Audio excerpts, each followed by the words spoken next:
Okay, good morning, everyone. Good morning. Yeah, so ladies and gentlemen, welcome to this event, and I'd like to officially welcome you to Mainstreaming Blockchain, a thought leadership media event. Okay. By way of introduction, my name is Mohammed Zubair Umarji, and more commonly known as MZ, so please call me MZ. Okay. It's an absolute pleasure to have you all here today, okay? And I think it's going to be a really, really good session today where we're going to explore the exciting world of blockchain technology. Okay. Just to manage expectations, if you're expecting a celebrity, that's not me. If you're expecting an influencer, that's not me also. If you're expecting a TikToker, that's not me also. What you can expect is you can expect me to introduce you to some bright and brilliant minds that's actually shaping the blockchain landscape in Africa, South Africa, in the industry, and if not, in the world. Okay. And these sort of brilliant minds are going to shape our agenda for today.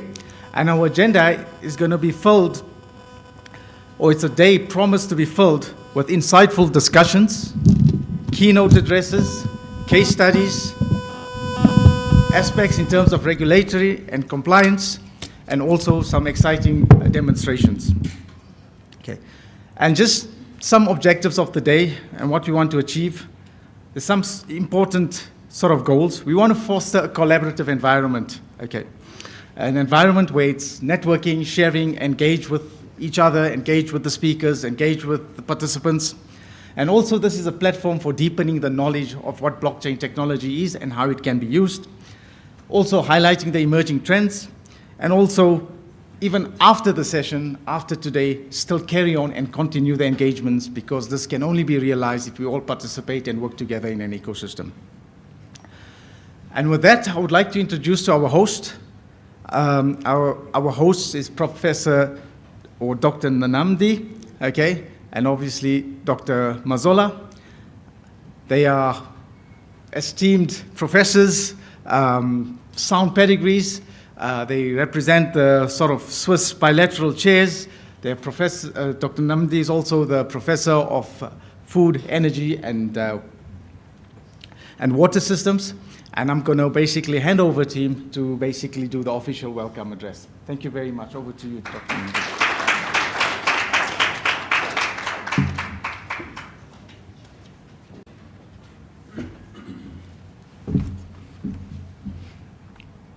Good morning, ladies and gentlemen.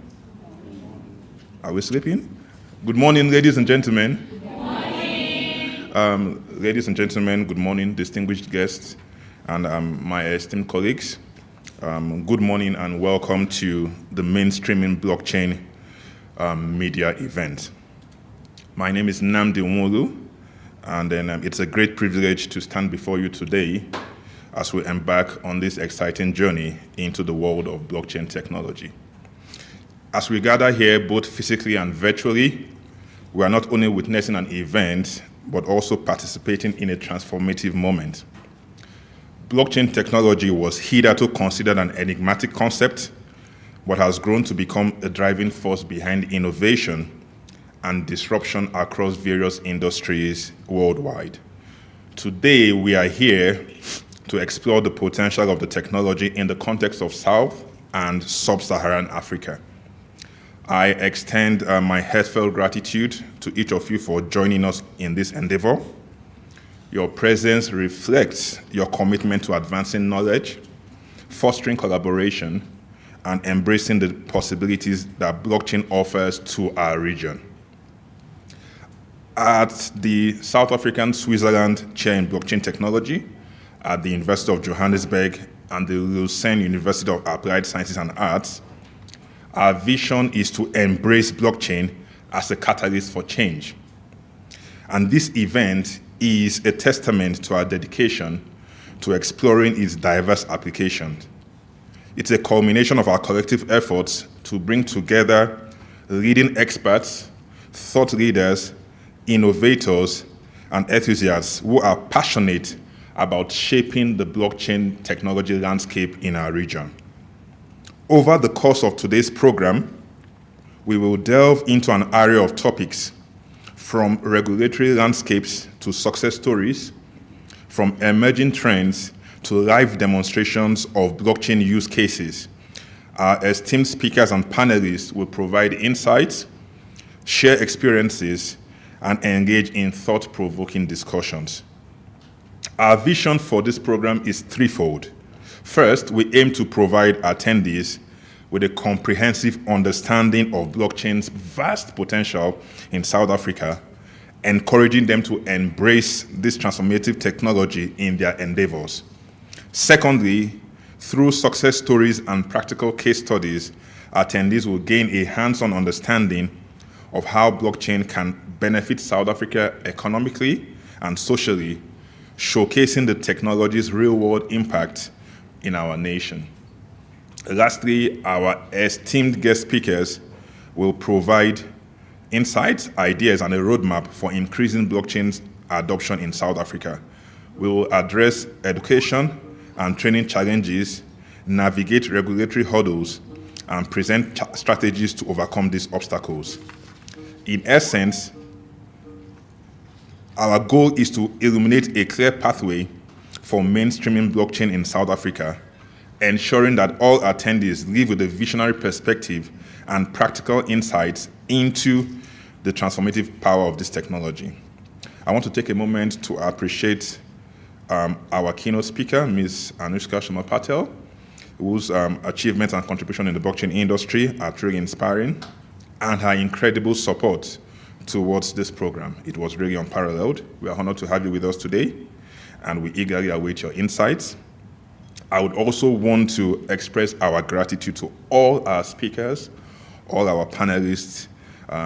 All the speakers and the panelists came on their own volition. We are not paying them, right? They sacrificed enormously to be here, some traveling from vast distances at no cost to us. So we are incredibly grateful to you. Thank you very much, right? And I also want to express our gratitude to you, the participant, you watching online, and you present here physically.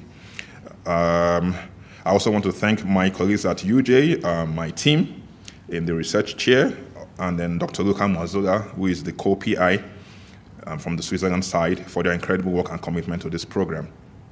Dr. Luca would be giving his own introductory remarks immediately after I finish, and he would essentially provide a high-level overview of the chair and our research focus areas. In closing, let me reiterate our commitment to fostering innovation, education, and collaboration in the realm of blockchain technology. Together, we can unlock the vast potential of blockchain for the benefit of our region and the world. Once again, I welcome you to the Mainstreaming Blockchain event. Let's embark on this journey together and embrace the transformative power of blockchain. Thank you, and let the event begin. Thank you.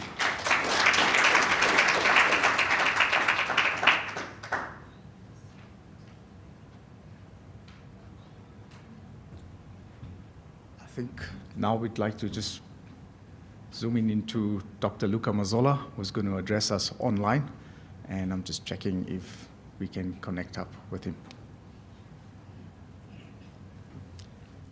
Welcome everyone. I'm Luca Mazzola from Hochschule Luzern.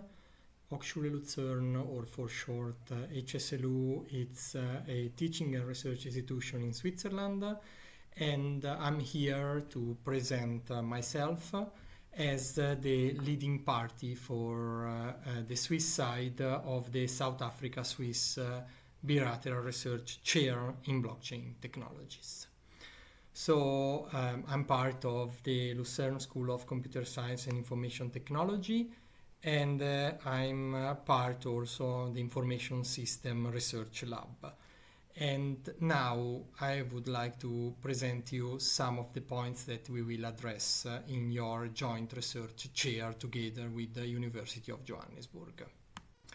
As my colleague Professor Mbulu has already probably introduced you to, we will together chair this research initiative that is financed by the National Research Foundation of South Africa. And on our side, we will concentrate in the medical supply chain domain. This means looking at critical challenges in the medical supply chain. And for example, these are the traceability of origin, where the real origin of a drug can be traced to which batch, or recall management when there is issue with a particular lot of drugs. And then other issue could be, for example, the one related to licensing and distribution, in order to prevent that unauthorized party manufacture drugs, and eventually to check along the supply chain if everything was correct, to combat counterfeit and smuggling of drugs. And this is really important, in particular in developing countries, because we are well aware that around 30% of the drugs that are circulating there are actually, in fact, counterfeits. And this is important application that blockchain can help to solve. All in all, these together will bring to a higher transparency, traceability, and efficiency in healthcare logistics. And this is a shared objective both at the commercial level, but also at a societal level, because this is one of the sustainability goals. In fact, impact on global health and patient well-being is a very important objective from this side of the chair, as this is also strictly connected with the UN Sustainable Goal List SDG Goal 3, in particular to the Action 3.5, that is prevention of drug abuses, and this can be done by tracking the drugs from the production till the distribution to the final user, and also towards 3.8, that is supporting universal access to safe essential medicine, and also the line 3.b, that is the facilitation and support of development of drug and vaccines. So thank you again for your attention.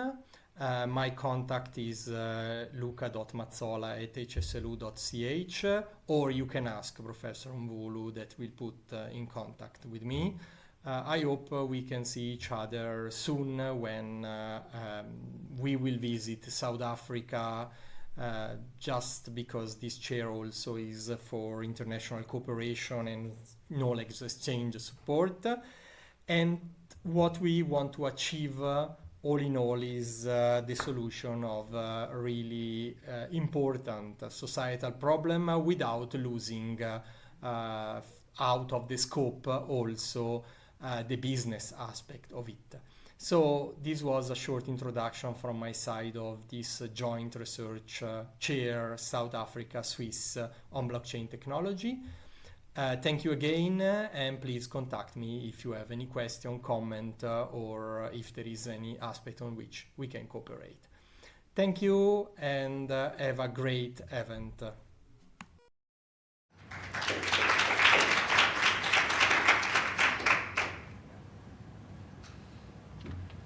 Okay, cool. Thank you, Professor Luca.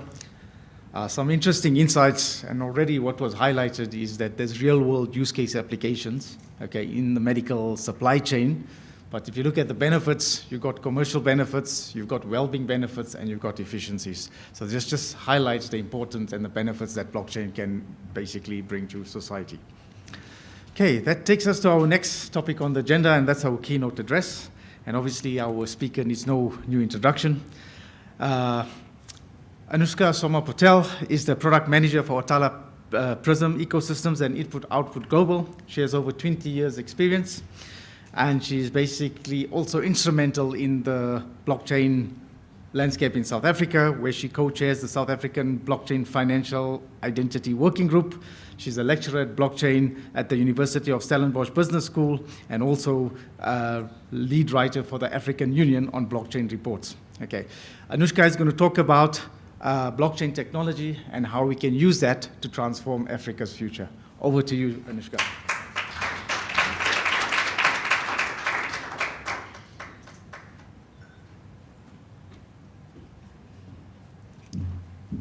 Hi, good morning, everybody.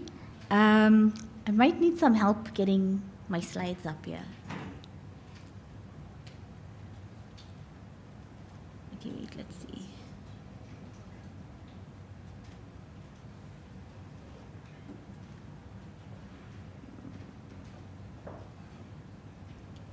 It's up there, but I can't move it along here.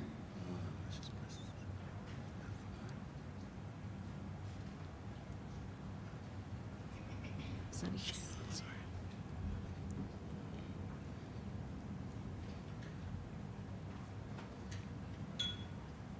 Is it duplicating what's here?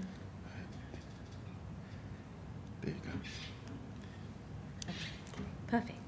Thank you. So good morning, everybody. I'm really excited to be here. Oops, let's talk here. So I'm really excited to be here to share some of what I've learned over the last 4 to 5 years in the blockchain space. It seems like a really short while, 4 to 5 years, but the technology is fairly new, and learning this technology was really from YouTube and reading a lot of publicly available information. in order to get my knowledge up to where it is. And as I spoke to a few ladies earlier this morning, I'm sure that some of you have the opportunity to learn about this technology more formally, and I have no doubt that you will create a huge impact in our country and on our continent that is positive for all citizens and that will get us to a better space in South Africa. So without further ado, let's move on with this. This is me. MZ spoke about this. There's two other initiatives that I would point out in addition to what MZ has mentioned. And that is, from the SAFBC, which is the South African Financial Blockchain Consortium, we managed to take the proof of concept, and we've got Sean sitting here and Lohan that you will see later. And we've managed to move this proof of concept into a more formal project called IAMSA, which is bringing together government, industry, and communities to figure out how do we enable this digital identity landscape in South Africa using blockchain technology.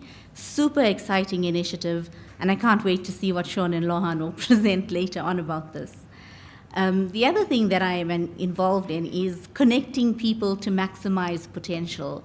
And I've just joined University's mentorship program as a mentor. And it's really fascinating to see how the youth in our world are taking on these initiatives, grasping these concepts of blockchain and driving their vision forward. So, to me, these mentees of mine, I'm busy mentoring 3 of them, they are like so phenomenal, and they've helped me realize that we actually have such great people and such great youth working with us that we can hand over these reins to and say, right, help us create this visionary Africa that we see and that I would paint for you today. So this is my work context. Atala Prism is actually a project within a company called Input Output that employs me, and this company has built the Cardano blockchain. But today, I'm standing here so that I can present something to you and so that I can maybe open your eyes up to certain possibilities that I see in the future and you can build on to help us create a better South Africa, a better Africa. So imagine an Africa where the minimum salary is more than $1,000 a month, where unemployment is no longer an issue. Imagine that we have a thriving economy that is super connected, an economy where people are in control of their own experiences and the use of our own information. Imagine a world where we can configure our always-on services, and not just be the receiver or the recipient of poor service delivery. And I'll speak about this a little bit more. And imagine this future where you can selectively share data about yourself freely and anywhere. And I've actually realized this last week, everyone would not want to work in a peer-to-peer economy. So imagine this future where people can choose whether they want to be part of a peer-to-peer economy or whether they want to work through custodial solutions which may be offered by your banks or other industries. Imagine an Africa that is liberated, fair, and flourishing.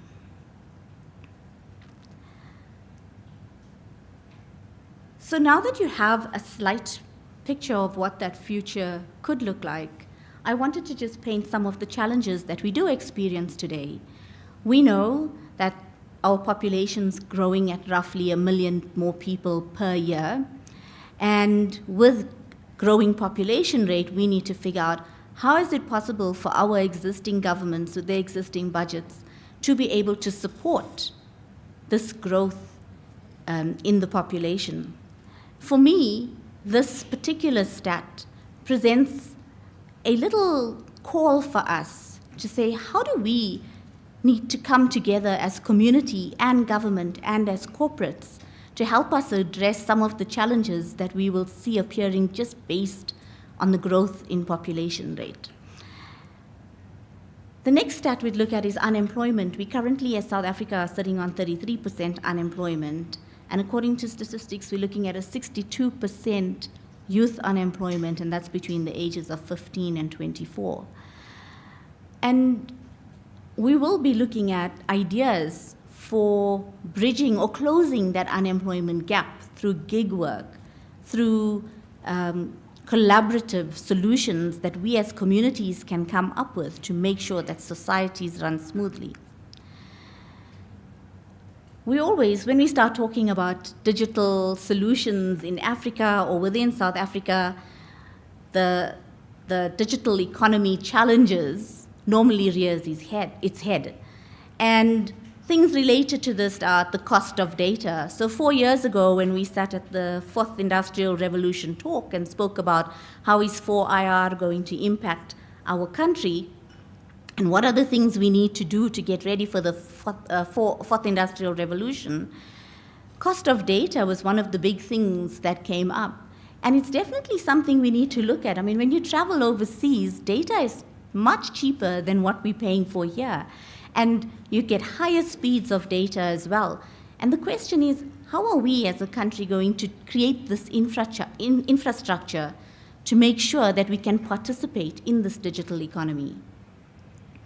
Access to tools and devices is another thing. So when people are designing user experiences today using blockchain technology or artificial intelligence, the user experiences are typically on a smartphone.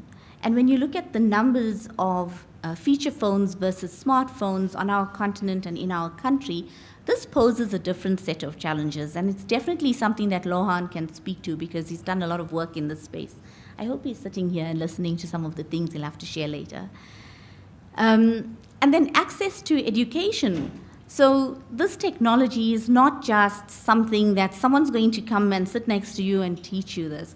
You need to be curious, you need to have an open mind, and you need to explore. And one of the easiest ways of learning this technology is to experiment. And Mr. Sibanda, sitting here on our left, is definitely at the forefront of this, where he's enabling learners to go out there and experiment and learn how to use this technology. A few more downers that I will share with you, or challenges. It's our failing infrastructure and disruptive service. And for me, I never imagined a day where I would have to come to Johannesburg and not be able to drink water from a tap.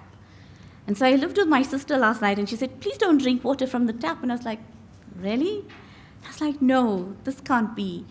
So we do have failing infrastructure, which is causing disruptive services, both in water and sanitation, as well as electricity. And all of us are on the receiving end of this. And these problems are also contributing to increased crime, increased health issues like cholera.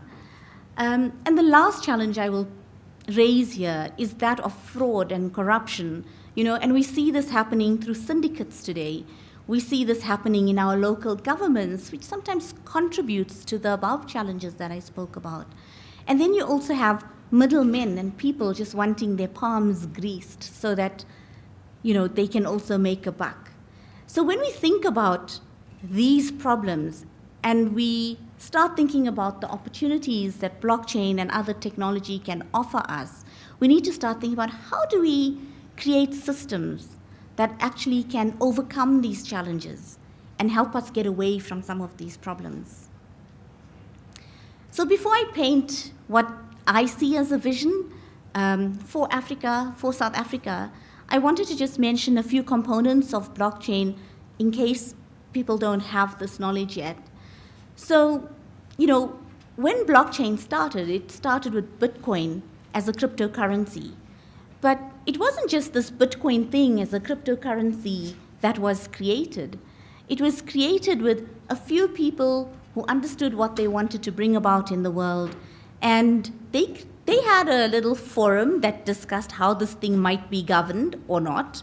And they had a little community that was building this and getting it out into the world. And from this cryptocurrency called blockchain, called Bitcoin, a whole lot of other currencies and tokens have emerged, like Ethereum, and then a whole lot of other coins. But if you look at Ethereum, if you look at Cardano, they have governance layers. They've got communities built around them that help drive the technology forward. It doesn't just happen. It's not like one day Anushka wakes up and she wants to create a coin and then she gets rich. There's a whole movement of people behind the innovation that is taking place. We see cryptocurrencies being used for crowdfunding. And the other point I wanted to make is that you might have a currency like Bitcoin or like Ethereum that could be used to pay expenses in one instance, and on the other instance, someone else might be using it as a store of value to invest in. So you may have one kind of currency, but it might be used for different purposes. So the question is, how do we start regulating these or putting rules around these things so that we can make sure that the purpose for which these things are being used is regulated in the right way, if they need to be regulated, or is used or is accounted for in the right way based on our traditional financial systems, regulatory systems, and accounting systems. And then after cryptocurrency, we came across smart contracts, and I heard someone saying, well, what is the smart contract this morning? So a smart contract is a piece of code that will execute certain rules based on certain conditions, right? And smart contracts allow us to have programmable tokens. So we might have food tokens that we give to people, and we might have a smart contract that says food tokens can only be used to obtain food from these set of approved suppliers, as an example. We've seen smart contracts enable DeFi, which is decentralized finance, which was the ability to give people loans using cryptocurrencies. And more lately, I'm seeing RealFi rear its head, and RealFi being cryptocurrency loans that's enabling real-world businesses, okay? And moving on from that, you've got the concept of non-fungible tokens, and these can represent art or books or music. And the difference between your cryptocurrency and your non-fungible token is your cryptocurrency looks at value, a store of value, like money, and your non-fungible tokens could have different types of information and metadata that it holds with it that is publicly available, similar to your cryptocurrencies, right? So anyone can see that information. They typically represent non-financial assets, and one of the South African businesses that have come up that's built a use case around NFTs is called NFT-Fi. So there's a lot of Fi things going on here. And what this business does is they use your NFTs as collateral to give you a loan. Okay? So you can see the loans business seems to be where the money is at the moment. And then the next evolution is the one where I've gone down the rabbit hole since 4 years ago, and it's called self-sovereign identity. The concepts here that you will hear people talking about are decentralized identifiers, which is a unique identifier for a person, a thing, a business. It could be used for anything. You'll hear the concept of verifiable credentials. So today the government gives you a little card that says this is your identity document. But in the future, the government could issue you with something called a verifiable credential, which you will see later in the day, and say, well, this is your digital version of your identity. And the amazing thing about verifiable credentials is that if I had to go to a bank and the bank had to say, please confirm that you are who you say you are, I want to know your name and your surname and maybe your phone number, I could share these pieces of information with the bank selectively and not share my full ID card with the bank. But I could also use this information in other ways. I could go to a bar, and instead of presenting my whole ID to the bar, I could use what they call zero-knowledge proofs, where the bar sends me a question saying, are you over 18? And my app could respond and say yes or no, right? So that's called zero-knowledge proofs and selective disclosure. So the beauty part about verifiable credentials is that the bank or the bar don't have to call Home Affairs and say, please confirm that this is Anushka and she's, this is her information. But you can actually check against a data source to say that, or against the blockchain to prove that the Home Affairs issued that identity. So you no longer have to make that call back to Home Affairs. And the call back home problem is what self-sovereign identity solves for us. This diagram, apologies for the eye test here, but this is where I just took some time trying to understand, like, what are all these layers of things that we need to know about or learn about within these blockchain ecosystems or these new world ecosystems that are forming. And on the very inside layer, we look at verifiable data stores or verifiable data registries. What are those? Where are they stored? So here you're trying to understand what's actually stored, because with self-sovereign identity, you don't want people's personal information stored on a blockchain or in a public place, right?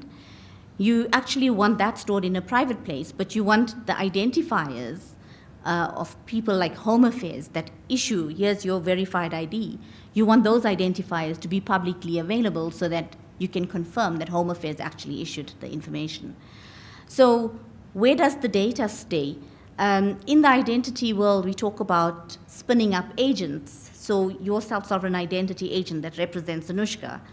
And we provide APIs and SDKs. So at this layer of the concentric circles, you still need technical people to be involved and help you do stuff.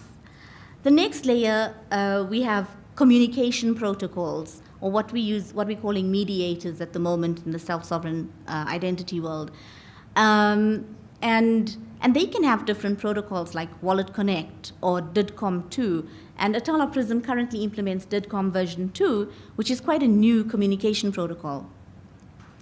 And when you move up from your communication layer, so now you've got this developers can communicate between things, you then say, well, how do we start getting the normal people, the laymen, to use this high tech that's been created?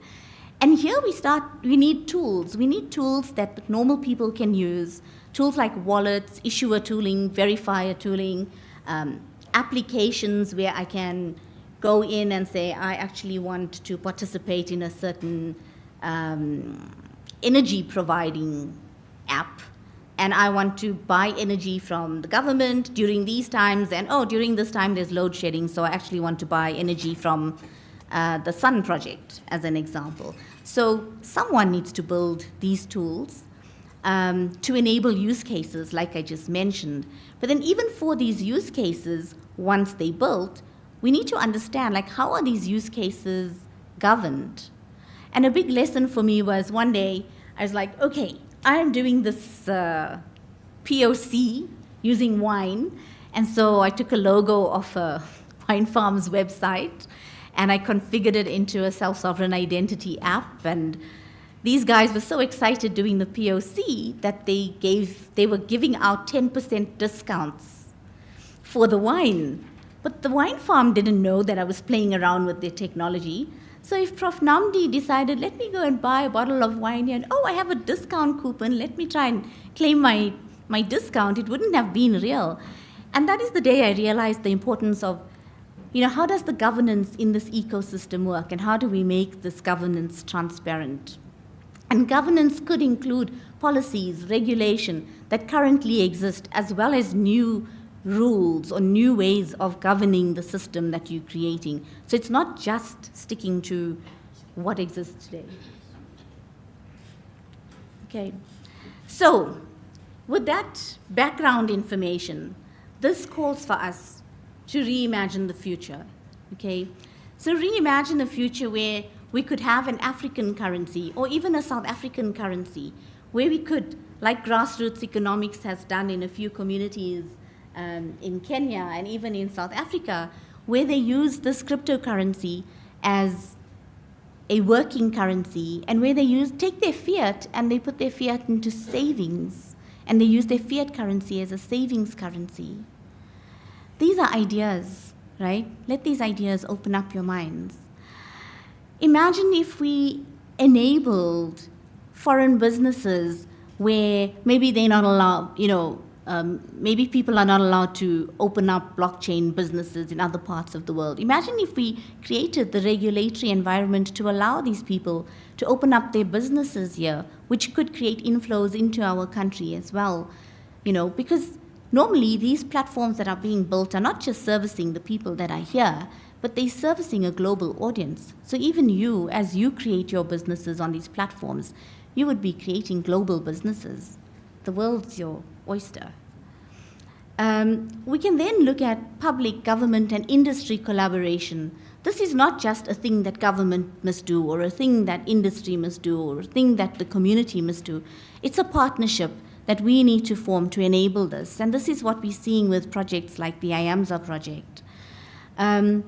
We also have projects, like the Sun Exchange and World Mobile, that actually, the Sun Exchange is a project that uses solar energy through infrastructure that they set up, and they can sell that energy on to people that need to use it. And World Mobile is a company that's created telecoms infrastructure. But this is where the community invests in this infrastructure, sets it up, maintains the infrastructure, and the community is taught to look after this infrastructure. So the community benefits from the usage of the infrastructure, and it's not just a big corporate that's the sole beneficiary here. And lastly, imagine this future where we can streamline onboarding and even payments. And a really annoying experience in my life at the moment is I'm trying to make an international payment because my daughter's just won a world record for her long hair. And I'm trying to get her medal and her trophy and things posted to her, but it's like 4 days later and I'm still waiting for this international payment to go through. So every day I'm like being nagged, Mom, when am I getting my trophy? There's like no guarantee as to when this is actually going to happen, right? So these technologies present the opportunities for us to streamline onboarding, information exchange, payments, and settlements. Okay. Another story I'd like to share with you is, we've had people use email to run businesses before, and then you've had the onset of the web and then applications. And now that I'm in the SSI world, people are talking about, could your self-sovereign identity application become your new go-to place? Instead of you going to a website, you go into that application and you do the things you need to do, connect with service providers, engage, buy your services or secure your services through that. And there's a whole lot of innovation still going on in this space, right? And this is where I'd like to appeal to our learners in the room, our researchers in the room. Like, people have visions. These visions are written down, but the technology, the governance, all these ideas are not fully implemented. When I started with self-sovereign identity 4 years ago, I was like, yes, I only have to fill my name out once and never again. And there weren't any apps to really do much back then. But now the apps exist and you'll see them later.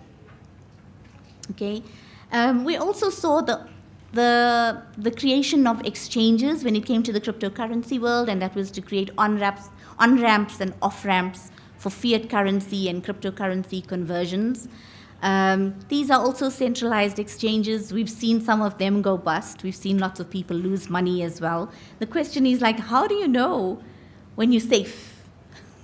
So that's something we need to learn to figure out. How do we know when we're operating in a safe environment? This doesn't only happen in the blockchain world, right? This happens in the real world today as well. And then we might also be able to, instead of people evading taxes and doing things, we might be able to get smart contracts that can go, okay, let's give the government their portion, for all the stuff that's going on here. But then, is it always going to be the government, or is it going to be a partnership between public, private, communities? And maybe then the payments or the taxes we'd normally pay to governments could go to some portion to government, some portion to the community, some portion to corporates, depending on the roles that people are fulfilling. And lastly, we also have the opportunity to have public budgets and spend, as well as engagement rules that are transparent in the future. So we don't have to think about, that guy who decided to, secure a project for government, hiring a third party, and I've heard the story the other day and I was totally shocked, but I guess it might be normal for some, hiring a third party and saying, hi, can you please issue an invoice for this and give us mark it up by whatever price it needs, and then part of your profits will be mine. It's like people are crooking the system, but if we have transparent systems that we can build with this technology, we can start eliminating some of the corruption that exists today. Okay, so how do we get there? So in my mind, there's a lot of bright people in this room, and we need to come up with a vision to say, how do we present the rich culture and beauty of our continent to the world with the respect that it deserves, so that people don't say, oh no, I don't want to do business in that part of Africa because I'm not sure whether I'm going to get paid. How do we do that? How do we use these technologies to help us create a better picture of what our country and our continent could look like?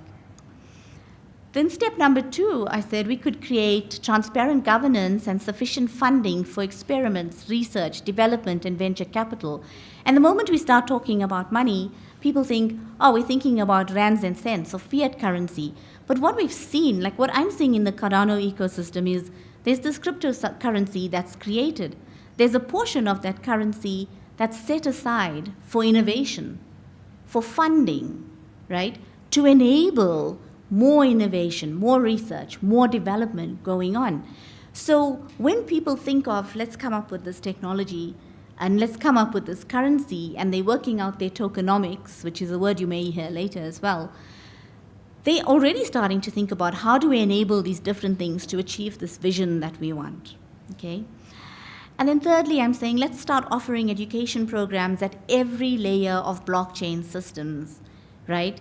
And what I've learned in the past, I'd say, few weeks, is that there are less people needed on those inner circles of the picture I showed earlier than are needed on the outer circles of that picture. Because even today, me trying to open up a cryptocurrency wallet, I think I took about 3 days to feel okay with buying my first cryptocurrency. Because it's just like, where do I store these keys? What if they get lost? Is my husband ever going to know how to use this? Because he's not really that interested in it. So, there's a lot of questions that go into the current user experience of blockchain and cryptocurrency solutions. And this is also another opportunity where all of you in this room, all of us in this room, can find opportunities, find a niche, and help us build out the solutions for this future of Africa that we see. And number 4, here I'm saying, let's ensure that there's no regulatory uncertainty being introduced so that people can confidently invest their time with minimum risk. Many of us want to spend our time where we're going to see the fruits of, our hard labor.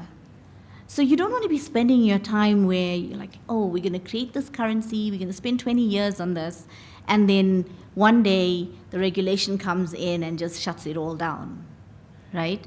So how do we work collaboratively to create the right regulatory environment for us to flourish? Number 5, we're talking about, designing a migration path between where we are today and this vision that we see for ourselves in the future, so that every one of us sitting in this room can actually start taking those baby steps towards actually creating that future. I mean, I started with a POC in a financial services company, and I said, my next step is to work for a fintech startup or a blockchain startup that's going to implement self-sovereign identity in the world, and that's where I work today. And my next mission is to actually actively get self-sovereign identity used in the world, and so I can't wait to see what Sean and Lohan are going to present to us today. Okay, so education is key. Learn by doing, not just by reading. You can read about cryptocurrencies, wallets, blockchain, Bitcoin till you're blue in the face. But the moment you take those first steps to play with the technology, you will learn so much more. You will learn where the opportunities are. Okay, this will enable you to contribute towards what this future world is going to look like, what Web3 is going to look like. So you are at the forefront of where the internet was back in the day. You have the opportunity not just to inherit what is being created, but to shape what is being created. And for me, this is fascinating, right? Being at the forefront of something that's going to last forever. In the education space, we also realize like informal education is already being provided by the blockchain creators themselves. And then you got community members like Bernard who offer education as well. And we're starting to see universities integrate these technologies into the curriculum. I've been part of a few curriculum building workshops as well. And the time is right. The time is right for us to integrate these technologies, this skills into our current education systems to enable more people to contribute in the space and to shape the space. We also have the opportunity, all of us sitting here right now, have the opportunity to enable the peer-to-peer or gig economy, right? We talk about unemployment, but we are thinking of models where we have we come from a job for life and maybe now we have 5 to 10 jobs in our lives. But actually, what if you could be doing the things you love and when you need some money, you log onto a system, you go, oh, I've got the skills to do these things, pick up some work, do it, get enough money to do your next thing and move on. Like, how do we collectively enable this gig economy and start changing the way we think about employment? Okay, so education is key, but it's not everything. We need to provide a setup through learnerships and employment and opportunities, not just education. So YOMA is a great project that's being run with UNICEF, and Lohan's been working on that. And they've been so successful at onboarding youth onto this Youth Marketplace Africa platform and educating youth. But how do we start getting people to post jobs in this marketplace so that the youth can start earning, right? So I encourage each of you to have a look at YOMA and say, how do we add gig work to this platform so that the youth can start earning from the skills that they've gained? And I want to say, dream big, but do not let greed kill you. When you die, you don't take it all with you, you leave it all behind. So dream big, think about the ethos with which blockchain solutions should be built, right? They build to enable communities to flourish. They build to create sustainability in our world. They build to create, healthier systems when it comes to the supply chain so that we don't have counterfeit medicine being given to people. So think about the ethos with which you build new systems in the world, because it's not about, the one man who wins it all. So the time is now. Let's create the future we want together. Thank you so much. Are there any questions? Are there any questions?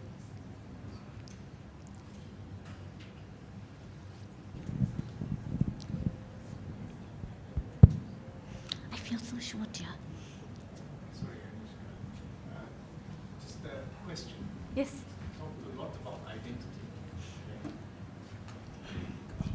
So you talked a lot about identity. Comparatively to what you've been doing and what's happening in the African space on identity, how do you compare that to what's happening worldwide? So I don't think that... So globally, we are seeing governments put together identity programs and start deciding on what identity wallets get used, putting together governance frameworks. And, in South Africa, yes, we've got the IAMSA project now, and that is helpful. We are getting some participation from government, but I don't think our government is that actively involved yet. I think we could do with more participation. But identity is not only about your Home Affairs ID, right? It's about other identifiers that we use in our lives. So we can get started without government because we're not trying to replace anything that government does, right? And the other thing I noticed, MZ, is that other governments actually provide funding to progress the evolution of the technology or the evolution of the governance of the technology. And I'm not sure that I'm seeing that here in South Africa yet. So those are some opportunities that we could definitely look at. And then the other big trend that I'm seeing happening that people are experimenting with now is the merging of AI and blockchain. So that's also quite an interesting space at the moment globally. Yes.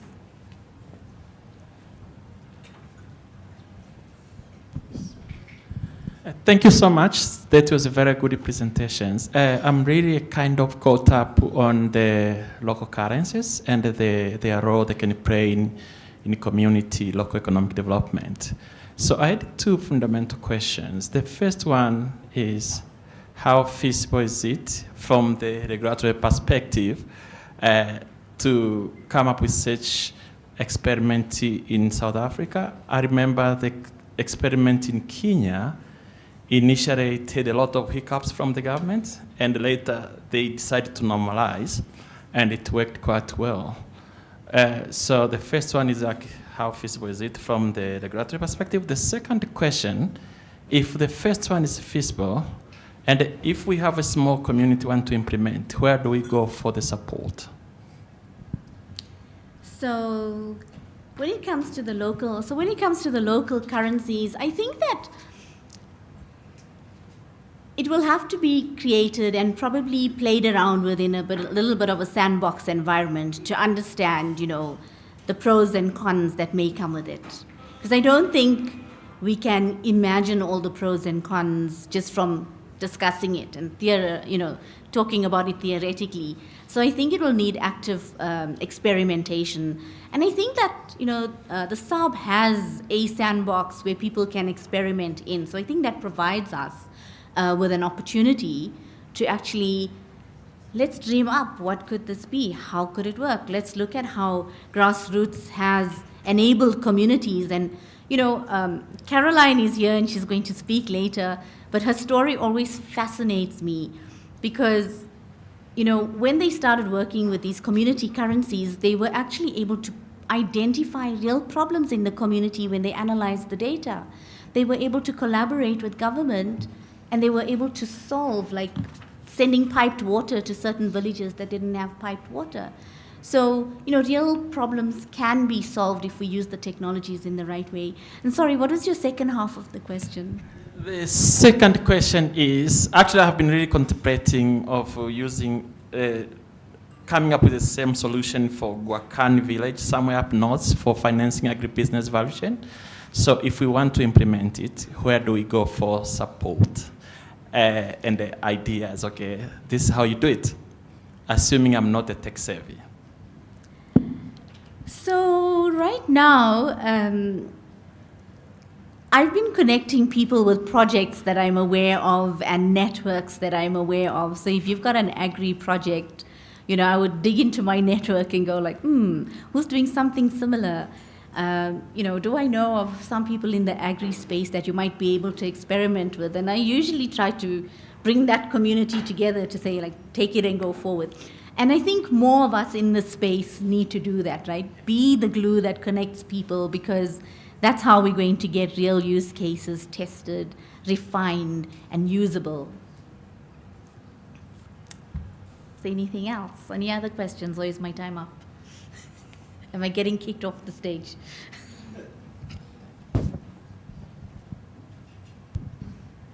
Thank you, Anushka, for that wonderful keynote.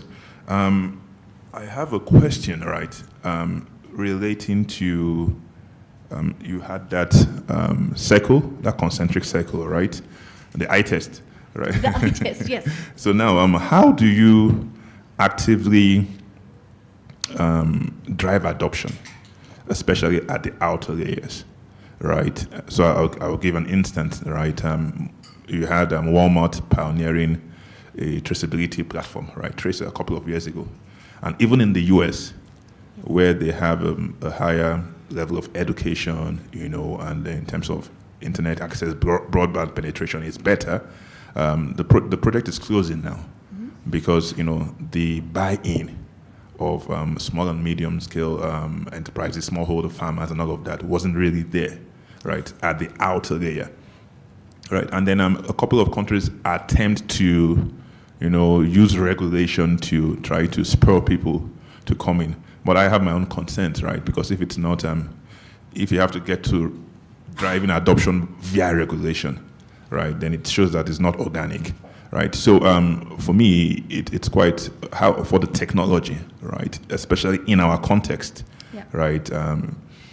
Not everybody, education is not at the level it should be, and then the potential of the technology is there, but we are not yet seeing that adoption. So how do we? What are your thoughts on navigating that divide? Thank you. That's a great question. Adoption is key, right? But how do we spur that adoption on? So what we've seen in other tech, right, like WhatsApp, for example. I worked in a business that didn't want to implement WhatsApp as a servicing channel. But when COVID hit, which is an external event that happened, they were like, oh, yeah, what about WhatsApp? Let's try to use WhatsApp because everybody's using WhatsApp. Like, oh, how did the risk of WhatsApp go away overnight? So my current general manager says, what's the itch? Because if you're scratching people's itches, then they will use the technology that's being built. So the thing about blockchain technology today is like we talk about blockchain technology, right? We talk about its use cases. But if you think of the internet, right, the internet enables so many things, and applications enable services to be brought to you, right, quite easily. So you don't have to go into a bank, you do your stuff via an app. The question is, how do you stop talking about the technology, but start talking about the efficiencies that you're getting from using something? Because if you're making life easier for people, and this is where user experience is hugely needed in this space. Like, how do we create easier user experiences for people so that they feel like, okay, it's easier for me to do something using this than doing it a different way? The other thing I have been seeing is people are setting up this blockchain use cases on one side, and on the other side, they're running their businesses like they normally do, right? You need to reimagine what that full value chain could look like and be enabled with this technology. And then talk about the better experience that you're producing for your end users at the end of the line so that they're like, oh, wow, it's a no-brainer. Let me use that. They don't need to know it's enabled by blockchain. So we need to stop talking about the tech that much, and we need to start talking about how we're making life easier for people. A big mindset shift, from that's actually needed from the people that are building out this technology to the people that are implementing this technology, or as they move from, okay, the infrastructure for this technology is in place and now we need to get adoption. So we need to move away from the mindset of build it and they will come, to the mindset of what problems are we actually going to solve using this technology, and how do we make it easy for people to solve this. People think it's going to be a big rip out and replace.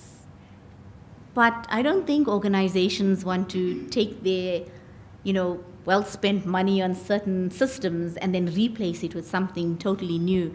So I think there's going to be an integration of this technology over a period of time from where we are today to the blue sky stories and use cases that we see in the future that'll help us bridge that gap between where we are now and the future. So I think it's going to be a longer process.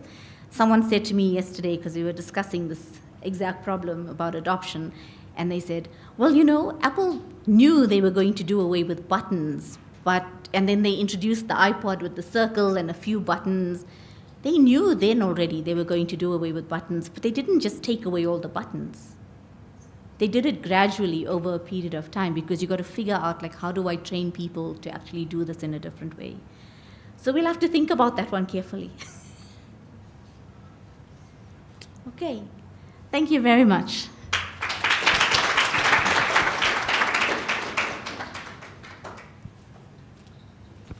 Okay, thanks, Anushka. I think that was a really fascinating keynote. And I think I like the way you positioned it and framed it for us in terms of making us reimagine what a better Africa would be. I'd love to teleport there, okay? But I think what's interesting also, you've highlighted the challenges, you've highlighted the way we can overcome the challenges, and what stood out for me is you actually gave us a roadmap or a navigation path on how we can get started to make Africa a better place. So thank you very much, Anushka. Okay. We're going to take a break now. It's our coffee break, okay? I think we're going to get back here at 10:30 for our next panel discussion. So, yeah, please feel free to go out and have some refreshments and be back just before 10:30 so we can get everybody in the room and set up. Thank you very much.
1, 2.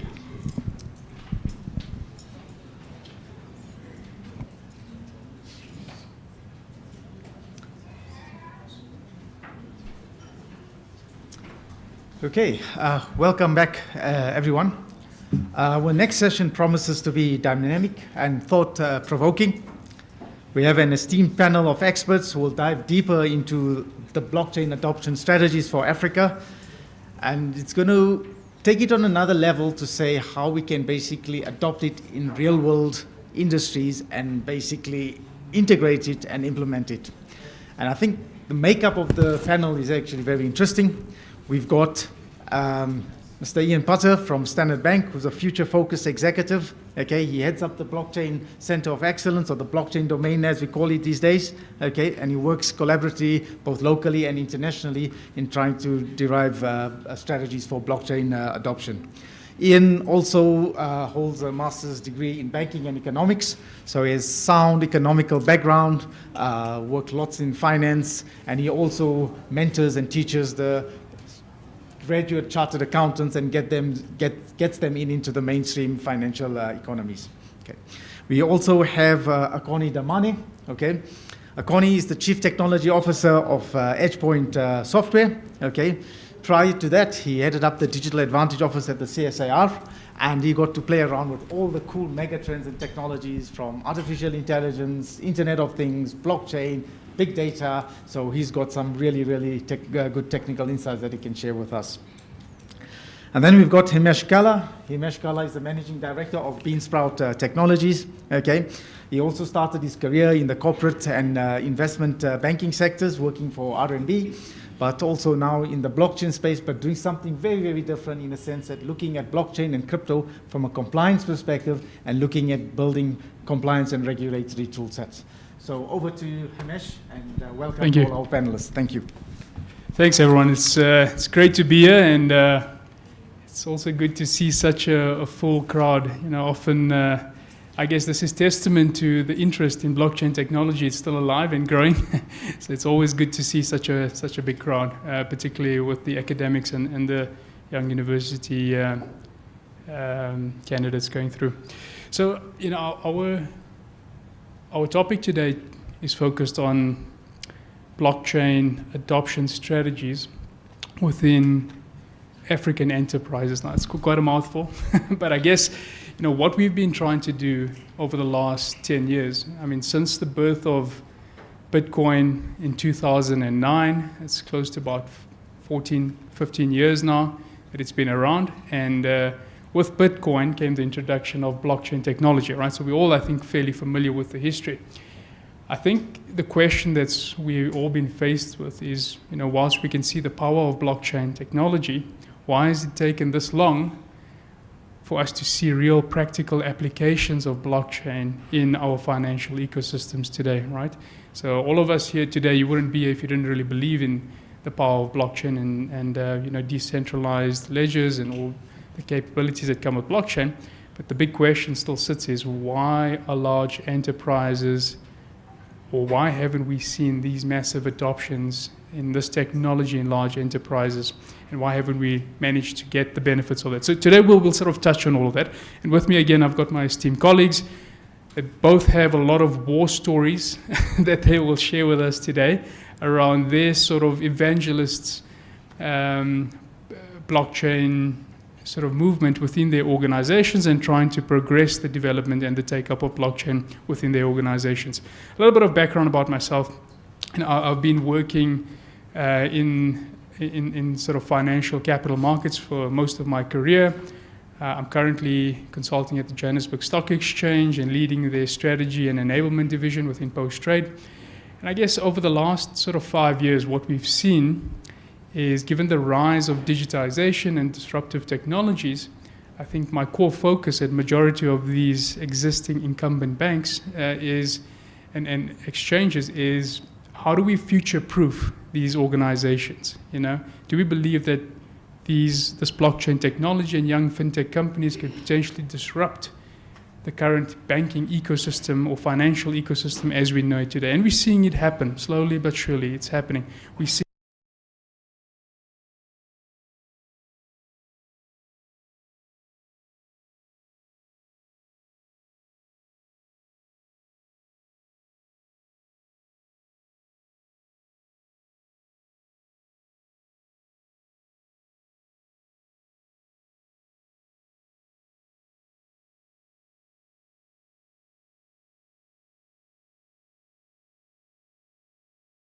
becoming more and more blurred between what you call a bank and banking services versus what you call an exchange and core exchange services and custody services. So very much blurring of those lines that we are seeing. So I guess before we kick into the actual detailed discussions, maybe by show of hands, how many of you know about Bitcoin and cryptocurrencies? Say close to about 60% of the audience, or 70% of the audience. Second question, how many of you actually own cryptocurrencies? Don't worry, I'm not going to report you to SARS.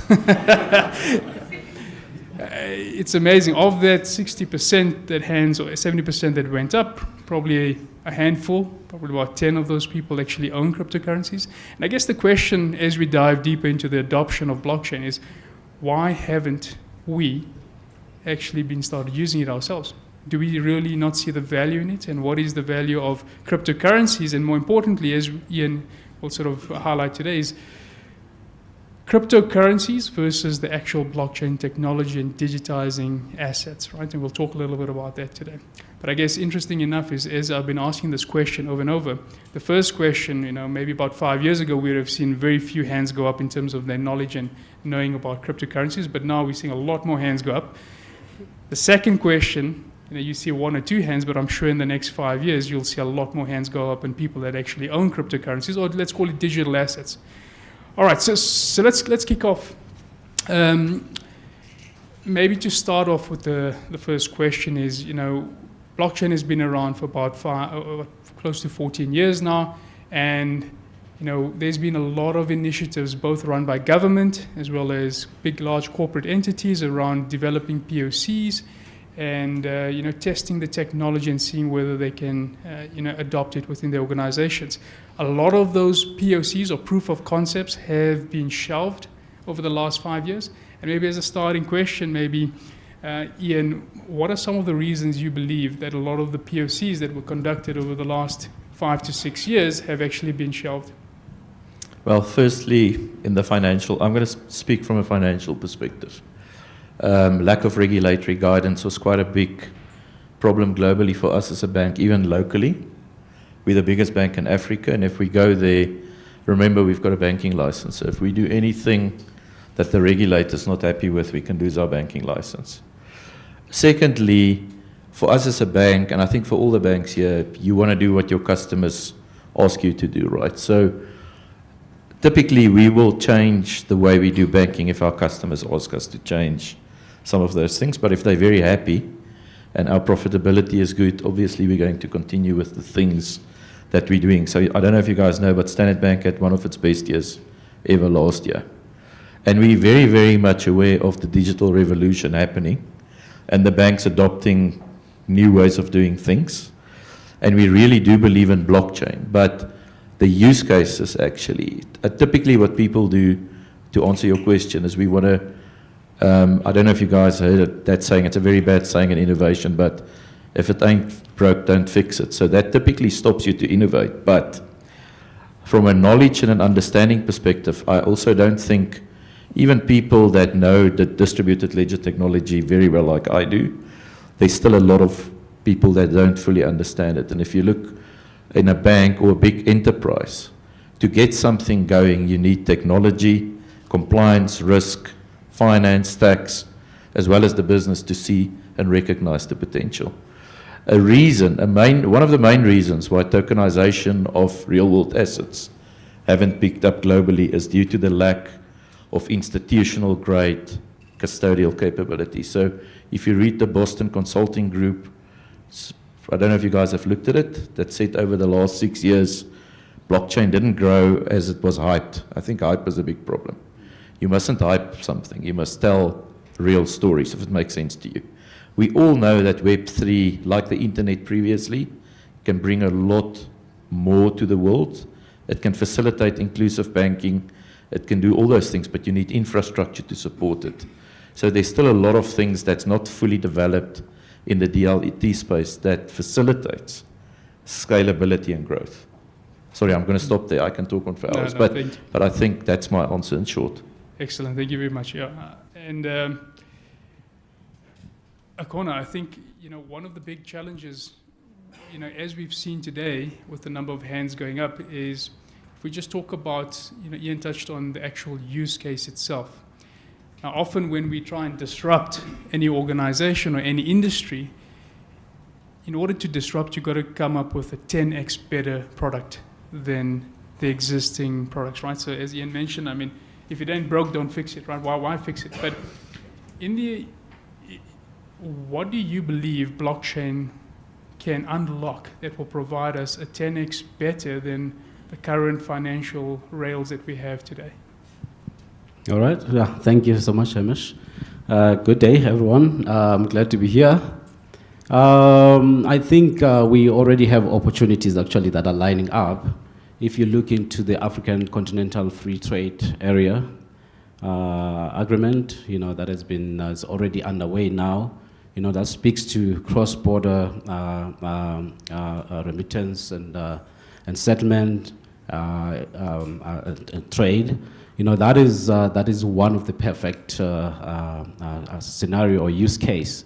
We can also look into, we've been seeing actually, I know people who are from Zimbabwe, Zambia, where they were able to save a lot. That speaks to ordinary person on the ground in terms of the cross-border remittance. Saving from your paying 20% of the admin fee for the driver that you give money to paying 0.1%. Those are real use cases that work. So I think also just to touch on some of the few, DeFi is a big as well, even though it, communication, ongoing awareness and education is still very critical. We cannot stop, even though a blockchain and Bitcoin is overhyped, as Ian touched on. However, people still stay away, because of the negative sentiment in the media, of the FTX and many other stories, MTI and so forth. Those really give a bad image, but there is a will, and we've been seeing some great traction, in real, in use cases that changes people's lives, ordinary people's lives. But at the same time, I think there's still a need for a government involvement, not only the regulators, but in terms of the policy direction, and we've seen the Presidential Commission for the fourth Industrial Revolution being co-led by the former VC of this university, in really taking blockchain as one of the key technologies along AI. So yeah, with such, we can see more traction. Thank you. Wonderful. Yeah, and I think, to touch on practical use cases, as Akona mentioned, I think, I often take the simple analogy of, if we really want to just understand what is a tokenized asset, right? So the main benefit, and I think Ian touched on this, around custody and having institutional grade custody. When we talk about custody, what it really means is saying, how am I actually holding if I can give you an asset in a tokenized format, how are you going to keep that, right? So today, to give you an analogy, we hold cash, right? Rand cash, you hold it in your wallet, or if you want a digital version of cash, you would hold it in a bank account. The only form of holding digital cash today is in a bank account. Now, if we take a simple scenario of going to a flea market, right? I walk into a flea market, and I want to buy this little product at one of the stalls. I give them cash, they give me the product, we walk away. No involvement of a bank. It's a physical transaction. I give them cash, they give me cash. Now, as we move more and more into the digital world, think of taking that flea market concept to an e-commerce model, right? So now we've got full e-commerce, and I can sell digital products. Like, let's say I want to do digital marketing for you, and I sit in some rural part of Africa. I have good internet access, but I don't have a bank that can give me a bank account for you to pay me for my services. Why can't I provide you with my service, but still have the same ability of a flea market concept, but take my digital asset tokens and pay to you? What that does mean, however, is I need the ability, what banks provide is the ability to do KYC and regulatory compliance. Every time you do a transaction, hidden between all that little mobile phones, Ian will tell you, is a whole bunch of steps that the banks take to ensure that money coming into your bank account and leaving your bank account is not going through to sort of suspicious transactions like anti-money laundering and all those different terrorist financing and all those challenges, right? So I think when we talk about real-world applications, and as Akona mentioned, it's about doing remittance and creating e-commerce on a global scale, I think it becomes very powerful. And I think, Ian, maybe a question for you is around, we touched a little bit about ecosystem development in order for us to see big traction. And a simple analogy is that 5 years ago or 10 years ago when Netflix just came out, we didn't see a big adoption of Netflix in South Africa. However, it still had good products until we saw fiber lines and cheap data and strong fiber lines that could handle the streaming content. That's when we saw massive adoption of online streaming, right? So the same thing, maybe, can you give us some guidance around what needs to happen in terms of the blockchain ecosystem development for us to see major adoption in South Africa and Africa? Yeah, so I just want to take a step back. If you look at South Africa and you look at Africa, a lot of people, specifically in the crypto space, always talk about inclusive banking, banking the unbanked, all those kind of things. But the biggest problem there is two things, to your point. Firstly, there's a lot of people in Africa that don't physically have identities. So if you actually think about all the rules, if you want to do cross-border payments, there's a travel rule in the crypto space. But obviously, if you work with cash, you've got to know where that cash is coming from and where it's going to. So beneficiaries, as well as the people that's actually making the payment. So that's a critical foundation. We call it foundational components. So for me, identity globally, and the title, the term changed. It used to be self-sovereign identity, but it's now referred to as decentralized digital identity. That is not going to be totally permissionless. Sorry, I'm using terminology. I don't know if people know that, but the thing is, you still need to be verified. Someone still needs to say, this is Ian. I mean, if I came and presented here today, and it was a tall, dark, and handsome guy And he said, he's Ian, you might have believed him, but this is actually Ian Putter. But someone must say, independently, listen, this is Ian Putter, like a government. I mean, we're never going to get away from that. Mm-hmm. And that's similarly also very important. If you think about this crypto and blockchain market, you have what we call institutional and retail customers, right? Institutional, hedge funds, big enterprises, they still want to move a lot of stuff digitally.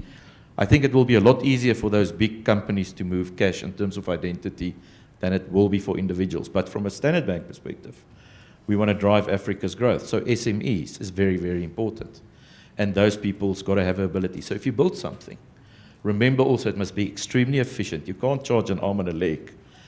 Not that we're charging people an arm and a leg, but you must make it very efficient and almost free for people to have the identity. Then they can work seamlessly in your Connectors network. A very important point I want to mention from a regulatory perspective as well. You know, everybody's moving towards the cloud. And even for banks and big enterprises globally, there's still a lot of African countries where the regulators will not allow you to do things on the cloud. So you need on-prem capabilities, if I can call it that. That's in the specific country. And remember, privacy is a big thing that public permissionless blockchains haven't delivered on yet. So privacy still remains very important. You don't want everybody to know what you buy at Woolworths. I'm on a diet, so I don't want my wife to see that I bought a chocolate today. She still thinks I'm just eating no sugar. You know what I mean?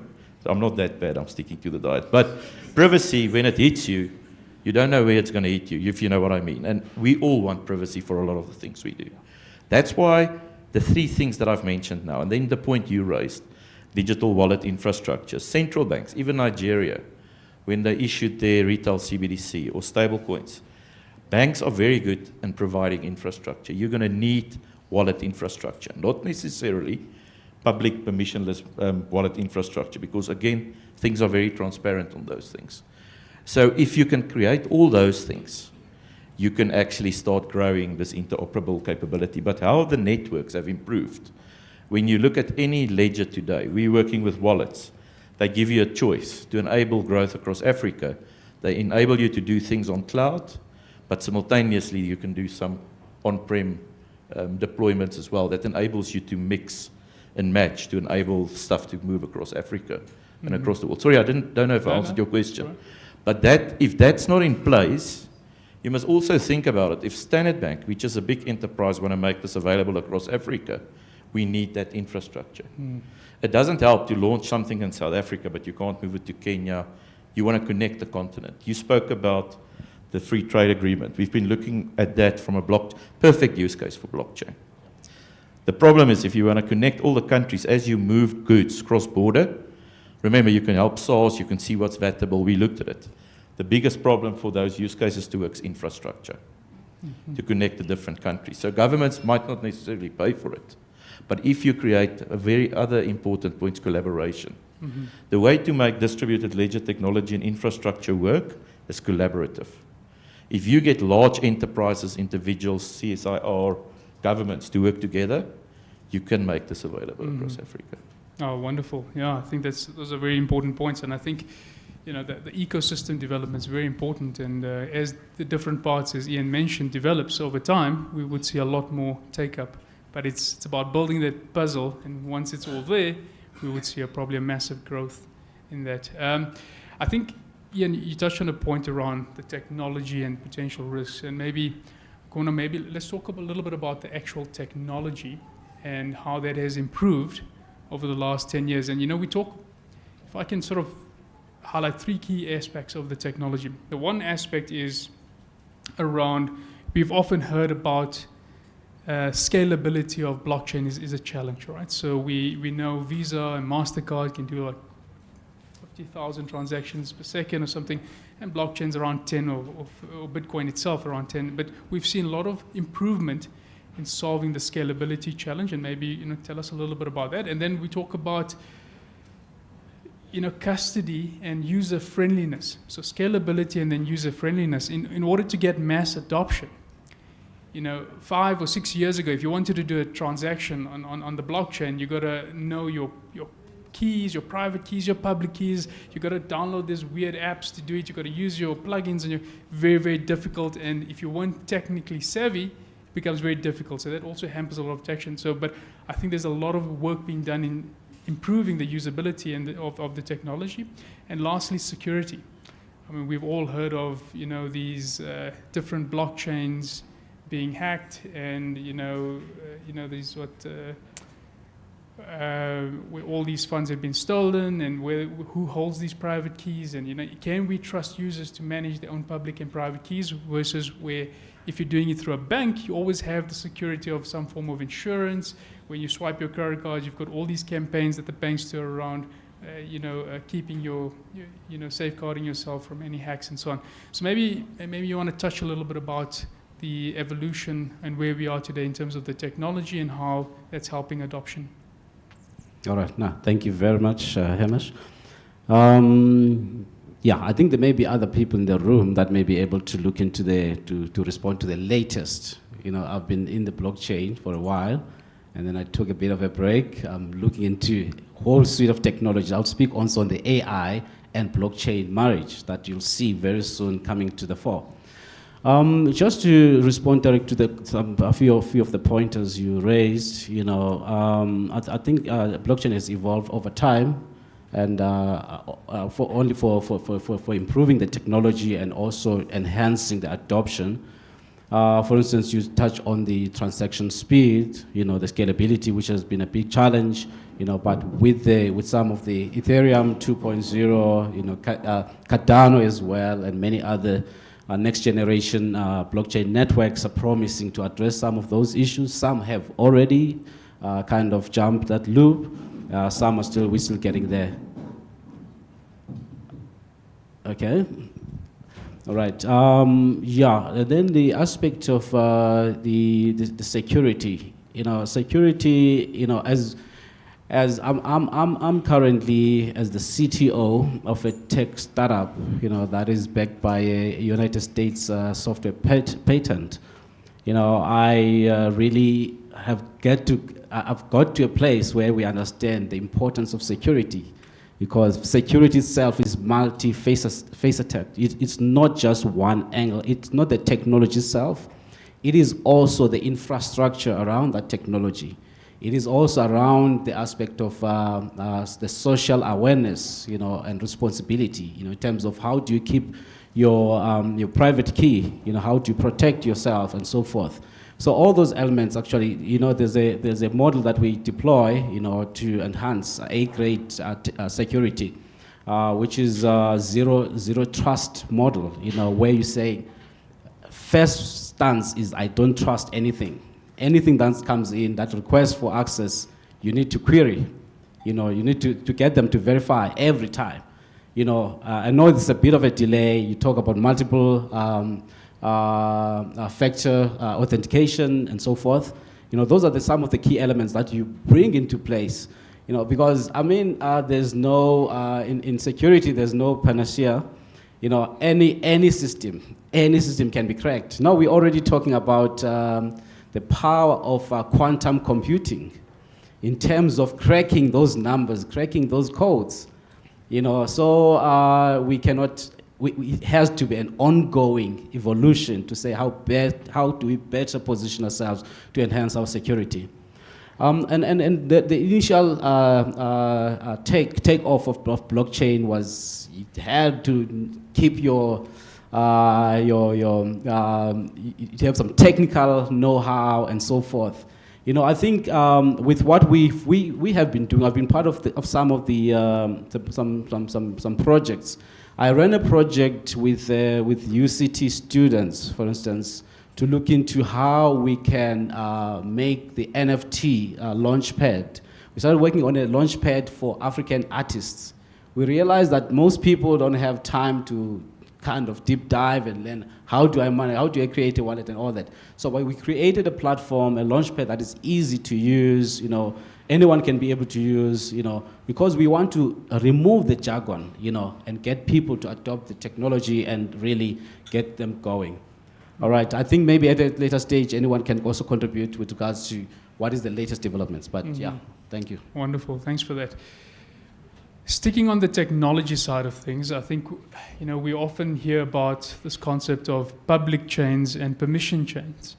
Those of you are not very close to that concept, blockchain or Bitcoin itself, post the 2008 financial crisis, it was launched very strategically by, was it Satoshi Nakamoto, whether it's a person or it's a group of people that launched it, but I think it was launched very strategically post the 2008 financial crisis, and it showed the lack of trust in governments and government entities. So the idea of that Bitcoin white paper was to say, let's create a currency that doesn't have any control or any affiliation with any government or any financial entity that has control over access to that.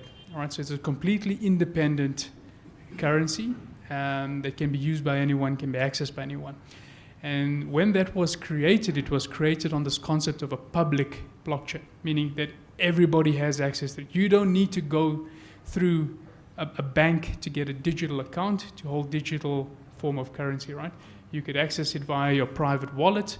And the idea is very similar to cash, physical cash. You want to be able to hold it on your phone or on a USB stick, and you would have bearer autonomy of that asset. The beauty of a public blockchain is that anybody can innovate on that public blockchain, right? So you could have, if you bright people over here would go up and follow the Silicon Valley model and sit in your garage and build financial applications on cryptocurrencies, you could do that today. No one's stopping you. Of course, in the absence of regulation, we've seen a massive growth in cryptocurrency financial services, and Ian touched on the decentralized financial applications. However, given that there's a lot of people developing and there's no regulation and no financial control on public blockchains, a lot of the traditional institutions like banks and exchanges have adopted what we call private permission chains. And maybe an analogy to that is what we call the internet, where information is publicly available, versus intranets, like the UJ intranet, where you keep documents private to students. That's sort of an intranet. That's the same analogy one can use for private chains versus public chains, right? Internet versus intranet, right? So maybe, Ian, can you give us a bit of some of your war stories around trying to convince the banks to move and innovate on public chains and their hesitance, and more adoption now on private chains? Okay, so I will give you first the regulatory background. I spoke at an IMF conference where there were a lot of African regulators, governors basically.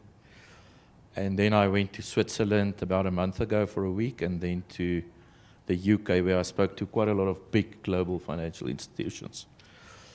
And the lawyer said to me, the main focus today, it's not really DeFi. When we speak about decentralized finance, remember, it means it's peer-to-peer transactions. I just want to position that. But I'm still a chartered accountant, but I used to be a CFO. What's vital for people to understand when you look at public ledgers is that today, globally, we've got platform businesses. So from a Web 2 perspective, a lot of big companies basically centralize the internet. So if you look at AWS, Microsoft, all those big companies, Meta, X, now which used to be Twitter, all of them are actually internet-based companies, right? But it's run by a single large global entity where people can do lots of things, but it's not a decentralized ledger that's used there. If you think about Standard Bank, Absa, Nedbank, Anglo, Coca-Cola, there's lots of private ledgers today. And if you do KYC on those ledgers, you get access to a platform.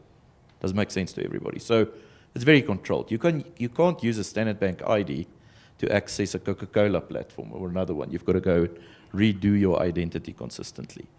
The public permission space has got a shared state or ledger. What does that mean? It means an ecosystem economy where if you've got an identity, you can port that identity. You can go and access any components on the ecosystem. People talk about interoperability. And I love that because when I started with blockchain, I was a CFO. Yes, I had lots of ledgers that I had to look at, and it's big. You have to do reconciliations, very expensive. The problem with a shared ledger, coming back to the point, is if we, in future, on a shared ledger, do transactions as Standard Bank with Anglo American, we use the same ledger. We don't need SAP. Because remember, if I buy something from Anglo or they buy a hedge, they do an interest rate hedge with Standard Bank's treasury, it's the same ledger. You don't have to reconcile the amounts. And even if you do cross-border transactions with Kenya, you don't have to, you can see $1 amount, they can take it to shillings, we can take it to rands. Today, we buy dollars, we sell dollars, we move it into different currencies. So opportunities, fantastic. But what I've learned in the bank and with lots of global enterprises, the point that I raised earlier, it's about privacy. A lot of the public permissionless blockchains promise that they'll bring privacy, but they're doing it mainly through zero knowledge proofs. What does that mean?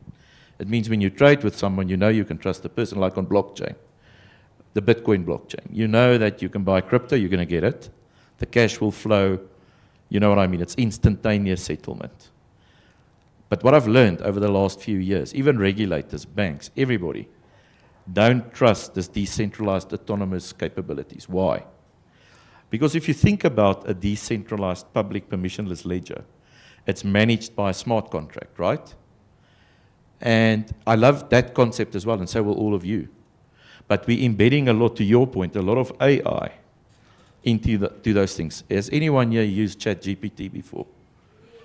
I love it. It's my next wife. It's my second wife. Professors monitoring. So anyway, even my son studying engineering at Pretoria, they said that they can use ChatGPT, but they must just reference it like a normal source. It's fantastic. So I've done quite a lot of stuff on it. But what it does say to me when I ask it very intense questions is, I'm just AI. I just look at the information. I can't judge. It tells you straight. Mm-hmm. And I think that's what you must recognize, the limitations still of AI and smart contracts when you do transactions, and there's bad transactions. AI is not going to pick it up. You know what I mean? It can learn over time. And then AI, in a lot of instances, are still biased. So I spent a lot of time on AI. So in this space we're working on, the thing that I want to say to you, go and put, and that's what our wealthy families and go and put, if you've got 10, if you win 21 million on the lotto, are you going to save it on a blockchain that's public permissionless? And that's the question you must ask yourself. If the amounts becomes big, are you going to trust the things that you used to put the money on? And that's what we see. 95% of our customers love the concept of crypto and DLT, but they see it as an alternative investment asset. They don't see it as a new payment rail. Do you know what I'm trying to say? And even if you look at the percentage of people globally that's using, if you look at the Pick and Pay crypto settlements, mm-hmm. I think over the last 2 months they've settled 2 Bitcoins. That's how many people, or 1 Bitcoin, is what people used to pay at Pick and Pay. So the demand isn't really that great. So I think when I started on my blockchain journey, sorry for the long answer. It's good. People always said to me, how ubiquitous. I never knew what the word ubiquitous means. And mobile phones, because English is not my first language. But then when I learned this, when I started my blockchain journey, 20 years ago when I got my first mobile phone, it was a brick. I used to go for drinks on Fridays at work. My wife, we were just married. My wife couldn't get hold of me because she still had a landline. But when I got that phone, I was reachable. My wife, on a Friday when I walked to the pub after work, my wife called me and said, what are you doing? I said, I'm just going to have 1 beer. She said, no, get in your car. We're going to go for dinner. You're my husband. I don't want to be alone. So that was the impact of mobile. You guys don't know it. You're too young. But it took a lot of my freedom away. But I'm happy. I'm happily married. But the thing is, it's going to be exactly the same when ledgers are ubiquitous. I just want to give you that. No one knew 21 years ago when I got my phone, which was a Nokia. We couldn't even send proper messages. But my wife could reach me day and night. And the thing is, it's going to be the same when you look at ubiquitous Web3. It's immersive. You know, even sometimes when I travel, my wife called me on FaceTime. She can see exactly where I am. I can't say to her I'm in bed if I'm in a pub and the music is loud, because that's not where you typically sleep. But the thing is, it makes, and that's what decentralized public permissionless environments will bring. If it's utilized correctly, it will be immutable, which means if a transaction happened, it happened. You can't go back to people. And remember, it's not only applicable to value, it's going to be applicable to photos, everything will be visible to people if you don't make it private to say, and think of your GPS. People will know exactly where you were 12 o'clock last night. You can't say to your parents, listen, I was there, and they will say, oh, we can see you were there. So that is what public permissionless means, and transparency. We talk about pseudo-anonymous, but if you look at Chainalysis, all the things we're using today on custody, you can actually see where the crypto was sourced. You can see where it's going to. And if you use cash today, the other point I wanted to raise, if you go and draw $2,000 at the ATM and you pay various people for things, no one's going to know. It's totally anonymous. If you're going to have CBDCs and stable coins, remember, something on the internet never disappears. You can today go and pull all your WhatsApps. You know that when you look at the court cases. Even though it's end-to-end encrypted, people can still go and pull from the very first WhatsApp you sent, you can go and pull. And that's what the internet and public permissionless means. All your stuff will be available. And then the last point I want to raise is your creditworthiness on a public permissionless ledger. You won't be able to pay if you don't have the money. It's not like today. You will still need cash, collateralized lending. It's just going to be instantaneous validations. So it will make our lives a lot easier. But the problem for regulators is, think about this, a public global ledger. South African regulator doesn't want the Kenyan regulator to look at the stuff and that metadata in South Africa. We also worked, you spoke about war, we worked with China because ICBC is Standard Bank's main shareholder. We worked, you can ask MZ, we worked on an interbank network to settle seamlessly between China and South Africa. But the Chinese government is very strict on what other people can see. Do you know what I'm trying to say? And where the data could be. So it's always, you're never going to get away, the last point I want to make, from regulations and control. And when you look at Meta, when they launched that stable coin, Libra, it was Libra, remember? The whole world's regulators kicked into action. That's where stable coins, CBDCs, a country is not going to allow Meta or Facebook to run the rand or the dollar or the Kenyan shilling. There's a reason why it's referred to as fiat currency. Countries want that sovereignty, and they will control their currency. So other payment rails, and I was also very hyped. I'm not a DJ, but 6 years ago I was extremely hyped. I thought this thing is going to change the world for the better. But you must remember, in the world, what's better isn't always great. There is money laundering. There is bad people that will abuse the system. And similarly, if you don't have public-private partnerships, like governments and private organizations, a distributed ledger can be a very bad thing, because a government can limit what you buy, it can control. So remember, it's very powerful if it's implemented correctly, but there's many things, similar to AI. I think AI, when I looked at it 8 years ago, it went through a similar thing that blockchain's going through. But I think AI is a lot further advanced than where distributed ledgers are. That's not going to stop distributed ledgers going through that same cycles. I just want to give you a purist view. What's the word? Not a hype view, a realistic view. So and the last point, banks love DLT. We embrace it. But remember, we've got our customers. If we Anglo put 100 million on the blockchain and we lose it because Web3 is the internet. Can you imagine if a bank does that? But even think about someone that's holding a pension. Standard Bank burned its fingers 4 years ago. We're banking crypto organizations. And then we couldn't see through it. The one crypto guys, you will know, it was in the news, they left with all the Bitcoin. We still haven't found them. But Standard Bank paid back all those pensioners' money. But if you do it at a centralized like FTX, they're not going to give you the money back. So remember, you've got to balance these things. There's a great thing, but you've got to make it safe.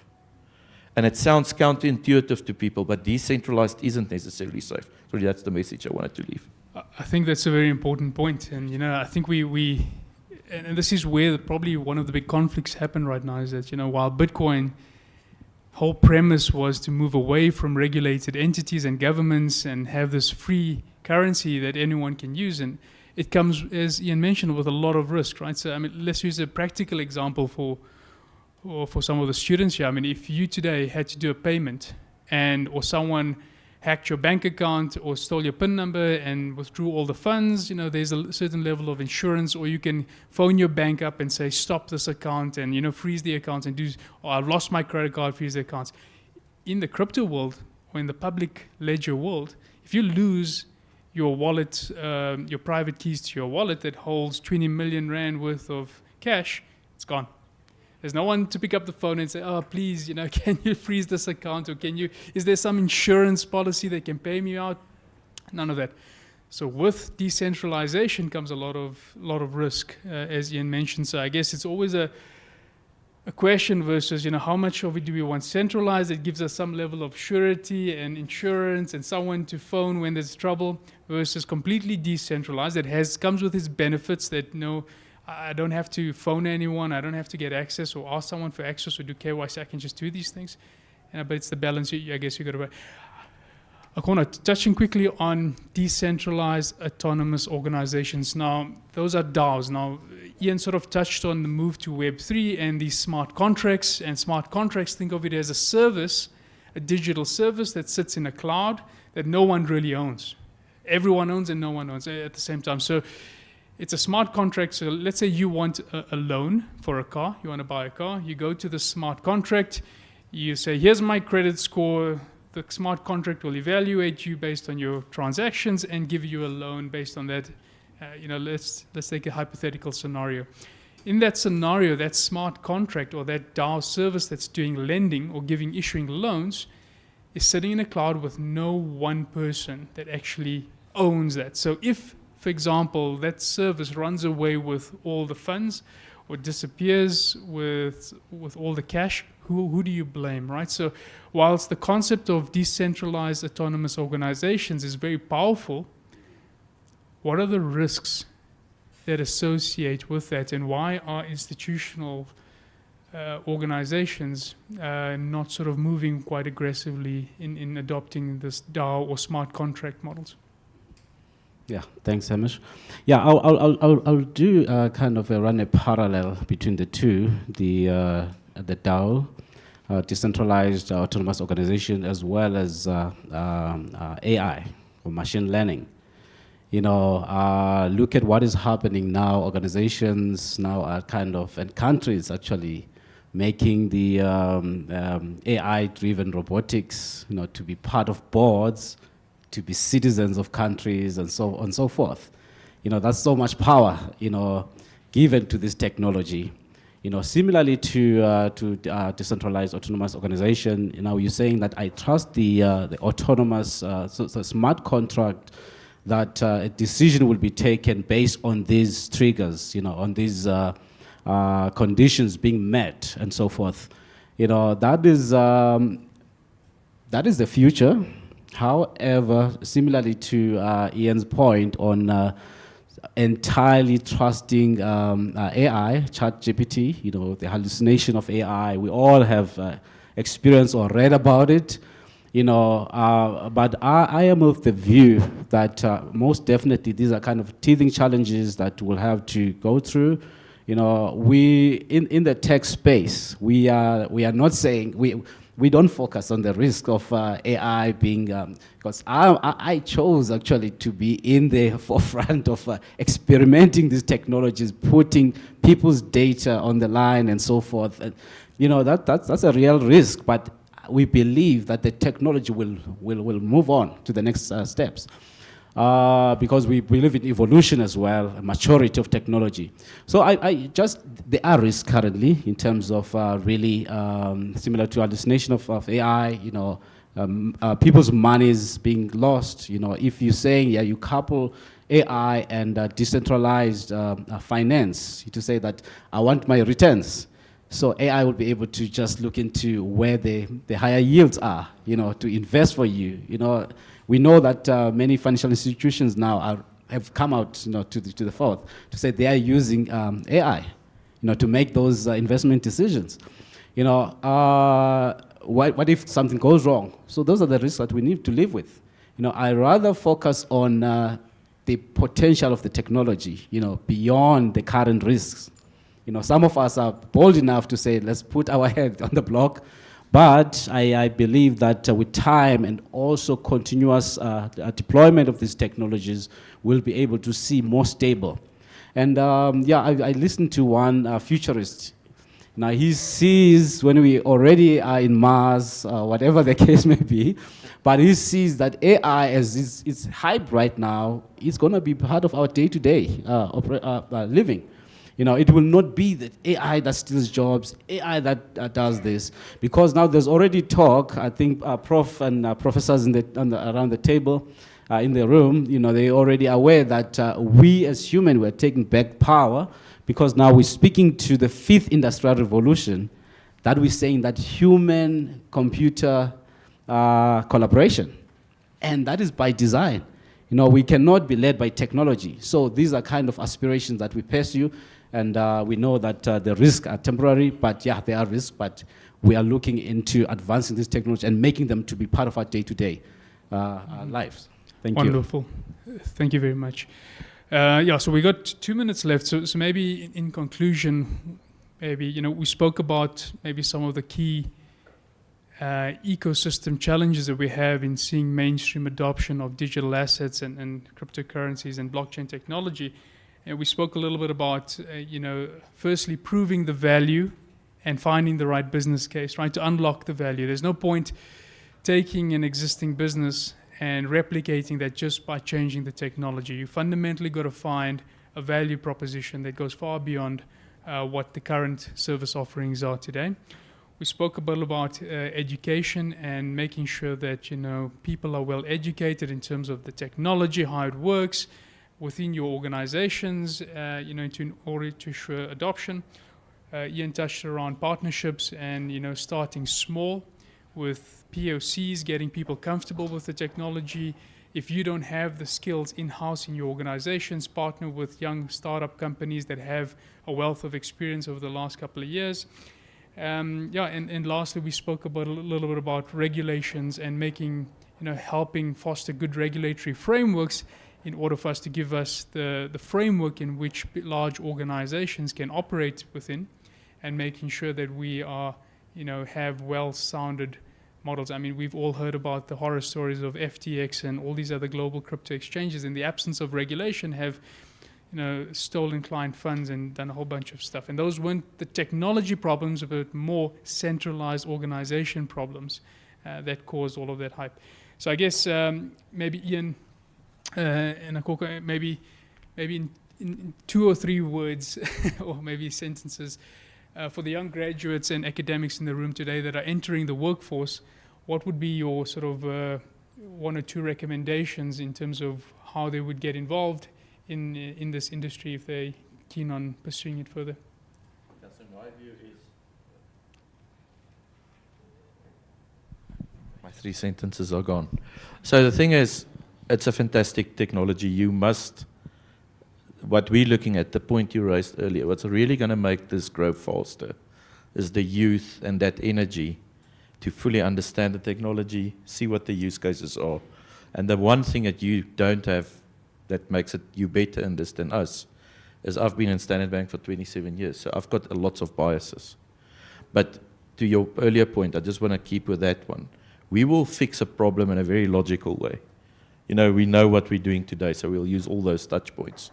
But the strength of this technology is you can wipe out the existing processes. You can have a brand new clean canvas to recreate processes. Wonderful. If it makes sense to you. So I think that's where we need the youth, the fintechs, the startups, because people are very happy to fund. If you look at the VC funding, go for those opportunities, but have the discipline to look at how you can commercialize something very quickly. It doesn't help to have this Web3 view in 10 years, this is going to be true, and then building something today that's applicable then. But the ability to take those things, bring it to today and commercialize it very quickly. Wonderful, thank you. All right, yeah, just my 2 points, partnerships or alliances, that is very critical. I just want to quote Warren Buffett, successful businessman and investor. Yeah, he says that partnership is not a legal contract between 2 equal individuals. It's an emotional alliance between 2 people who are committed to each other's success. That's powerful. Yeah, and lastly, the last point is the get your hands dirty. Get yourself, because the president, Ramaphosa, he said we must not just be the spectators, we must be the participants, co-creators in the 4th Industrial Revolution. So get your hands dirty. If you need to start learning coding, get back to it. Thank you very much. Wonderful. Thanks, everyone.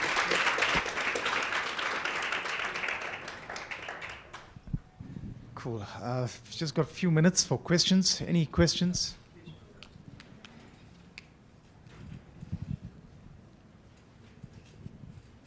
Thanks very much, Brooks. Hello? Hello? Thank you. My name is Professor Stephen Sidley. I'm the author of 2 books on crypto.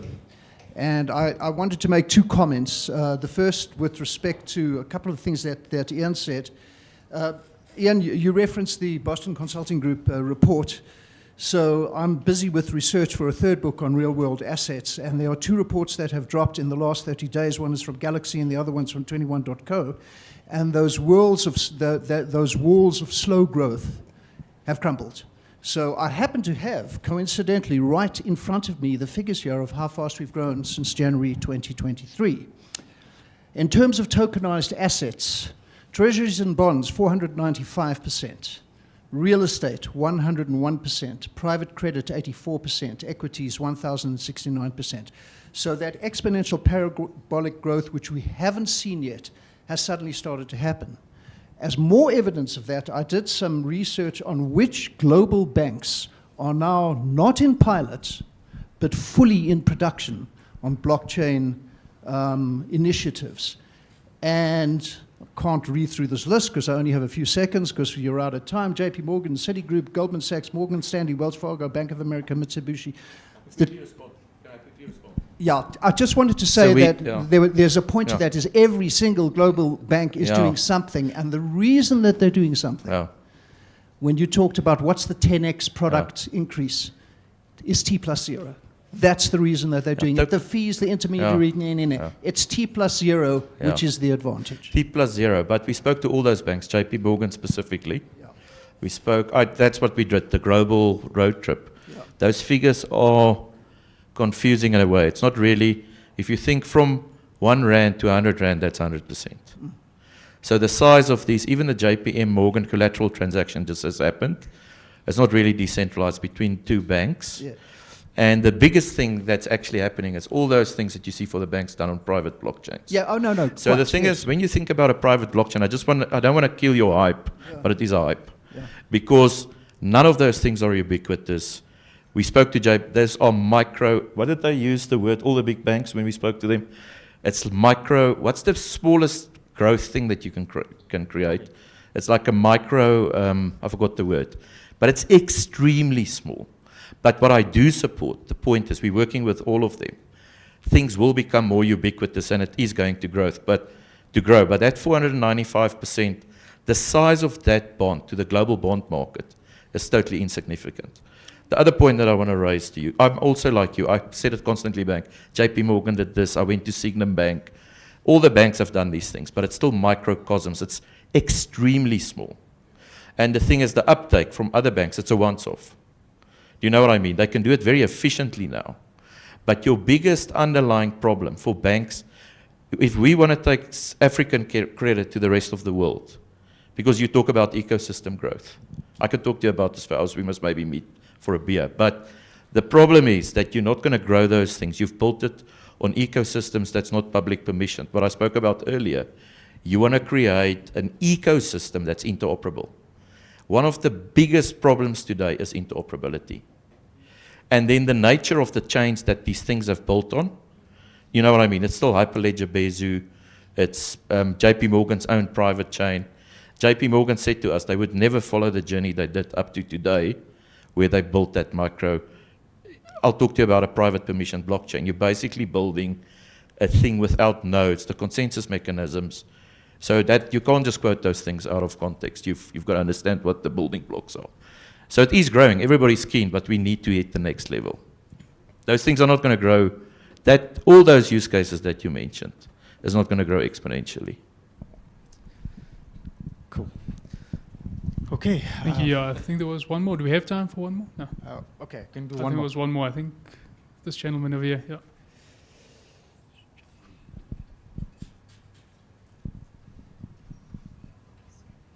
Sorry, it was that gentleman over there. Oh, okay, I'm not sure who was first. Sorry, I didn't see you. You can go and then. Thank you so much. So my question is, I think it's going also to address the question that you had earlier with regards to the number of enterprises that are not necessarily participating in blockchain in South Africa. And you mentioned that it's not being implemented as you were hoping it will be implemented. And when I look at businesses in South Africa, majority of them fall under the category of small businesses. And one of the reasons is that they have a lot of challenges. I've been working with small businesses for quite some time. Sometimes even the technology is a bit hectic for them to implement because of lack of skills. They are not as skilled, they are not as educated as some of us who are blessed here. And you also mentioned free trade policy. And just South Africa alone, over 90% of our businesses fall under the category of small businesses. I think it automatically explains why it's not being implemented as we would like it to be implemented, right? And you also mentioned the free trade policy. And also other African countries also, they're also going the same, they also have the same problem.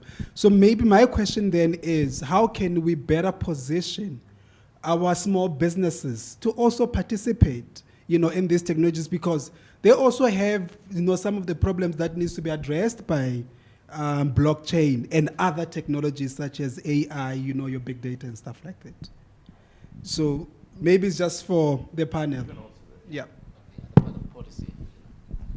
All right. As part of the mandate of the South African National Blockchain Alliance, funded by the Department of Science and Innovation, we do provide a platform where small businesses, startups, you name them, where they come together first and foremost to continue to raise awareness to what use cases are there out there and so forth, and secondly to sponsor training programs that they get to be trained at business level, understanding the value of blockchain in business speak, as well as technical level.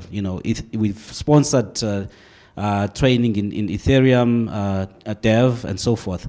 So I think one of the things I'll just speak on that is the importance of skilling. We cannot run away from that. I know that we do have foundational challenges, with kids below 11 not being able to read for comprehension, according to the study that was done 2013. But I still believe that we are not unique. We always think we are unique. We have other countries that have similar foundational educational, but the passion and the drive they have to say, I like the term to say, burn the candle. You find a topic, you burn the candle, overnight you study. You get down into that. We need to go back to that. There's no one who's going to come and rescue us. I'm not trying to speak bad of government. We always think in South Africa that government will come and rescue us, but we need to start doing things for ourselves. In terms of government policy and all that, that engine, that's slow moving. We may eventually get there, but we cannot always wait for government. We need to find people who want to make a difference and they want to get their hands dirty. I'm sorry for putting it like that, bluntly like that, but that's what it is. Cool. All right, thanks, guys. I think we're going to have to stop it there. We need time for the next session. But firstly, I want to say thanks you to our panel, to Himesh, Ian, and Connor. I think this was highly insightful, what's and all. Your experience really shine, and thanks for being so transparent in terms of the experiences, the failures, and it will just be lessons learned for us. So again, thank you very much, and let's give them a good round of applause. Thank you.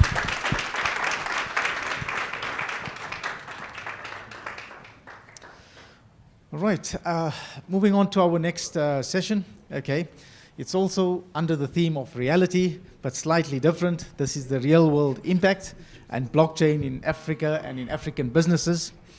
And our speaker is Caroline Dama. She's the country director of the Green Will campaign in Kenya. And if I have to look at her profile, this is more real, more human, because she's a mother, a teacher, and an activist. Through her various roles, Caroline strives to inspire women and children of her home country to take charge of their economic futures and working on programs that build the capacity to create a thriving and sustainable way of life. After all, who is identified as poor depends on what we measure, and there is a lot of potential everywhere she goes. So Caroline, the floor is yours.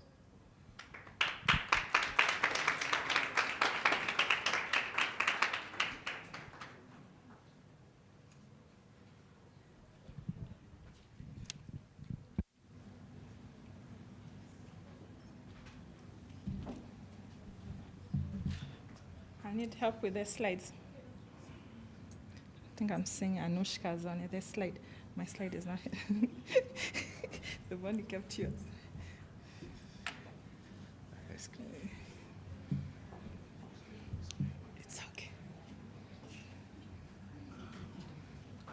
Let's just do that. Let's do this. No. We have your video. So when you're ready to play the video, just introduce it. Yes. It's not going to play from here. You're going to play it from there. back. So if you can just introduce it and then ask us to play the video. Okay, thank you. Okay.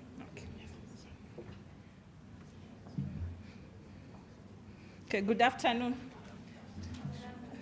So MZ introduced me. I'm Caroline Dama. I come from Kenya, and I'm here to represent Greenwald Campaign Kenya. So what does Greenwald do? So we run a large-scale reforestation program in Kenya. Most of it is to support smallholder farmers. But what's interesting about it is that it started with schools. So I'm talking about schools because as I talk about my presentation, the idea of empowering or giving skills to children and youth is really important for me. And so we started with schools, and then through the schools, of course, there's no place you can go that has like a good representation of a community than a school. And then from the school, you teach children how to set up food and vegetable nurseries, how to do food forests, and then now you bring the parents to learn from it, and then from there, you go into the community. So that's Greenwald Campaign Kenya. So today I'm here to talk, so I was looking outside, they're saying want to build one block at a time. I'm here to talk about the gaps that we are using to fill in our community. So most of our communities, they lack liquidity. So this is mostly about money. There's a lot of talk of community currencies. So I think most of the time when you go to a community and you're going to do a program, you never ask them, have you eaten? Do you ask them, is your child sick? Do you ask them, are you in debt? We just go, we look for funds, and then, we are hyped. We are like, let's do this. But most of the time, you're having people there who are not meeting their basic needs. And so how do we meet them? How can we come up with programs? Because essentially, when you go to a community, you're going up with an up-bottom solution, right? But they have issues at the bottom. Can we find a way to build them up so that we can come up with bottom-up solutions? And what's important for me, I do not like us defining communities as poor. I come from the African continent, and we are not poor. We have very good social and cultural structures. There is no single community that I've gone to that is poor. All they need maybe is a platform. They need ways to be able to learn tools and skills. So for me, don't look at any of my communities and think that they are poor. There is no poverty where I am. Then another gap that I see as I'm going through my use cases is how to sustain interventions beyond the project period. So as you're looking at these gaps, think blockchain. How can blockchain help in that? And then, of course, I look at a last one, certification of regenerative action in a trustworthy way. So essentially, I'm going to look at 3 different use cases. One is one that we did because it's like a journey for me. We started somewhere. I started with Grassroots Economics Foundation, and Anushka talked about it. And then I'm going to talk about a use case we are doing right now, and then something we envision on doing. So to start with my first use case, it's about community currencies. I think there's a gentleman that asked about it. So I'll play a short video, and then I'll explain.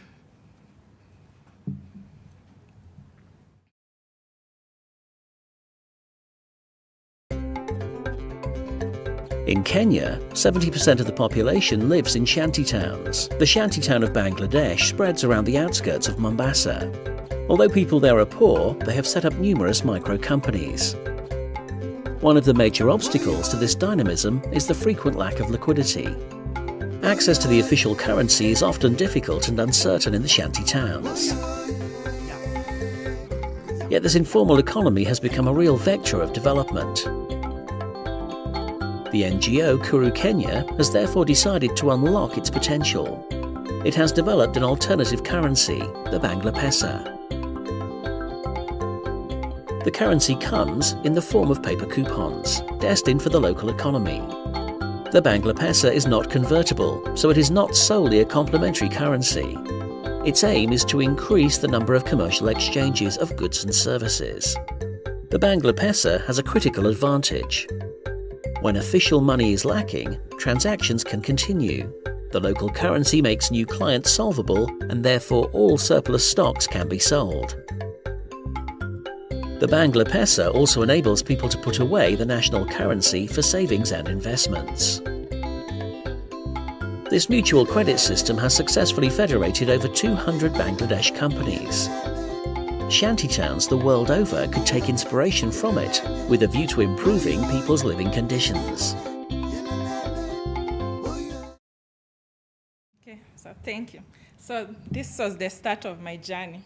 I asked you before, you go to a community, you ask them about those needs. But most of the time, if you can empower them in a way that they figure out they have goods and services, because I think sometimes the problem is that we want to monetize everything. We want to say that it's okay for somebody to go hungry just because they don't have 20 shillings. But yet in the community, there are people with goods and services that they want to give that person. Is there a way to come up with a formalized barter trade system that ensures the community can be able to exchange the goods services among themselves? So essentially, the Bangla Pesa was a formalized barter trade system. And so you saw there Koru Kenya. That was the name of grassroots economics before it was Koru Kenya. This video was done by the French government. So they gave us an award for top 100 African innovations at that time. So you already have a tool like that. How do we improve it? So that's where blockchain comes in. Okay, so money is a record of exchange, right? It's good you can be able to do it within the community. What if you want to bring other communities? So we turned the vouchers into community inclusion currencies, CICs. Essentially, they are blockchain-based e-vouchers that community members used to buy and sell basic needs in the face of scarce national currency. I want you to look at CICs as counter-cyclical, okay? When you don't have the national currency, what do? You have a need, you want to buy water, you want to buy food. You can be able to use the community inclusion currency. Yes, somebody talked about us having loggerheads being in loggerheads with the government when we started. At first, they were like, wait a minute, are you trying to come up with a new currency? What does this mean? And it caused a lot of issues. I actually slept in jail for 2 days because of that. But at the end of the day, we're able to look at central banks are supposed to enable such currencies. They are supposed to ensure communities are circulating goods and services. And at the end of the day, it is complementing the national currency. It is not fighting the national currency. What's important for our communities, what do you do with the national currency? If you're meeting your basic goods and services, you save it. So it's able to help them. So there's this part here. So why look at this? Because 70% of most of our communities are either in peri-urban areas, what people like to call slums, or the rural communities.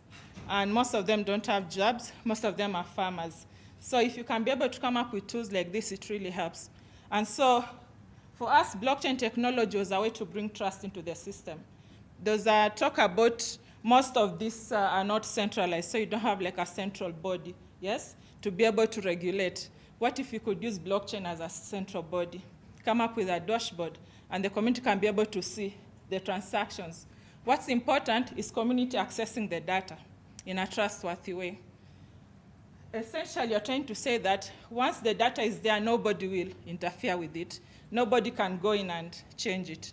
And so even if somebody wants to support the community, so like you can see here, this was enabled. You are able to see all that, and it's there. It will be there for perpetuity. I can't go there and change the name of the community. I can't go there and change the transaction type because it's blockchain-based. And so, like the Red Cross, the World Food Program right now are implementing programs for community inclusion currency based on this. Because the first time they asked me to go do like a feasibility study in Cameroon and in Zimbabwe and Malawi, they're like, we're doing all these donations in communities. So you go, you give money, and then the moment the UN car is moving out, you get rich people. In this time, I'll say maybe MZ, he said he's the influencer. He comes with a big business, yes? He's the one with all the goods. So all the money pours to MZ. The problem with MZ, he's not staying in the community. He moves back to Joburg. What happens to the community? He's mopped up all the currency. So community inclusion currency exists to ensure that circulation stays within the community. Essentially, it's about not amassing wealth, right? Because at the core of us, it should not be about me having $1 trillion, and yet I'm having communities that are not be able to access their goods and services. So next, I'm going to talk about another one that we are doing. It's called Automated Incentives for Regenerative Stewardship. I think there was a typo, but it's okay. So I want to tell you a little story, why I'm doing this and what I think about when I'm doing it. My mother, when she was going to school,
blockchain. And then what if most of my community don't even have app phones, or they don't even have computers? Maybe they're just using banner phones. How does that look like?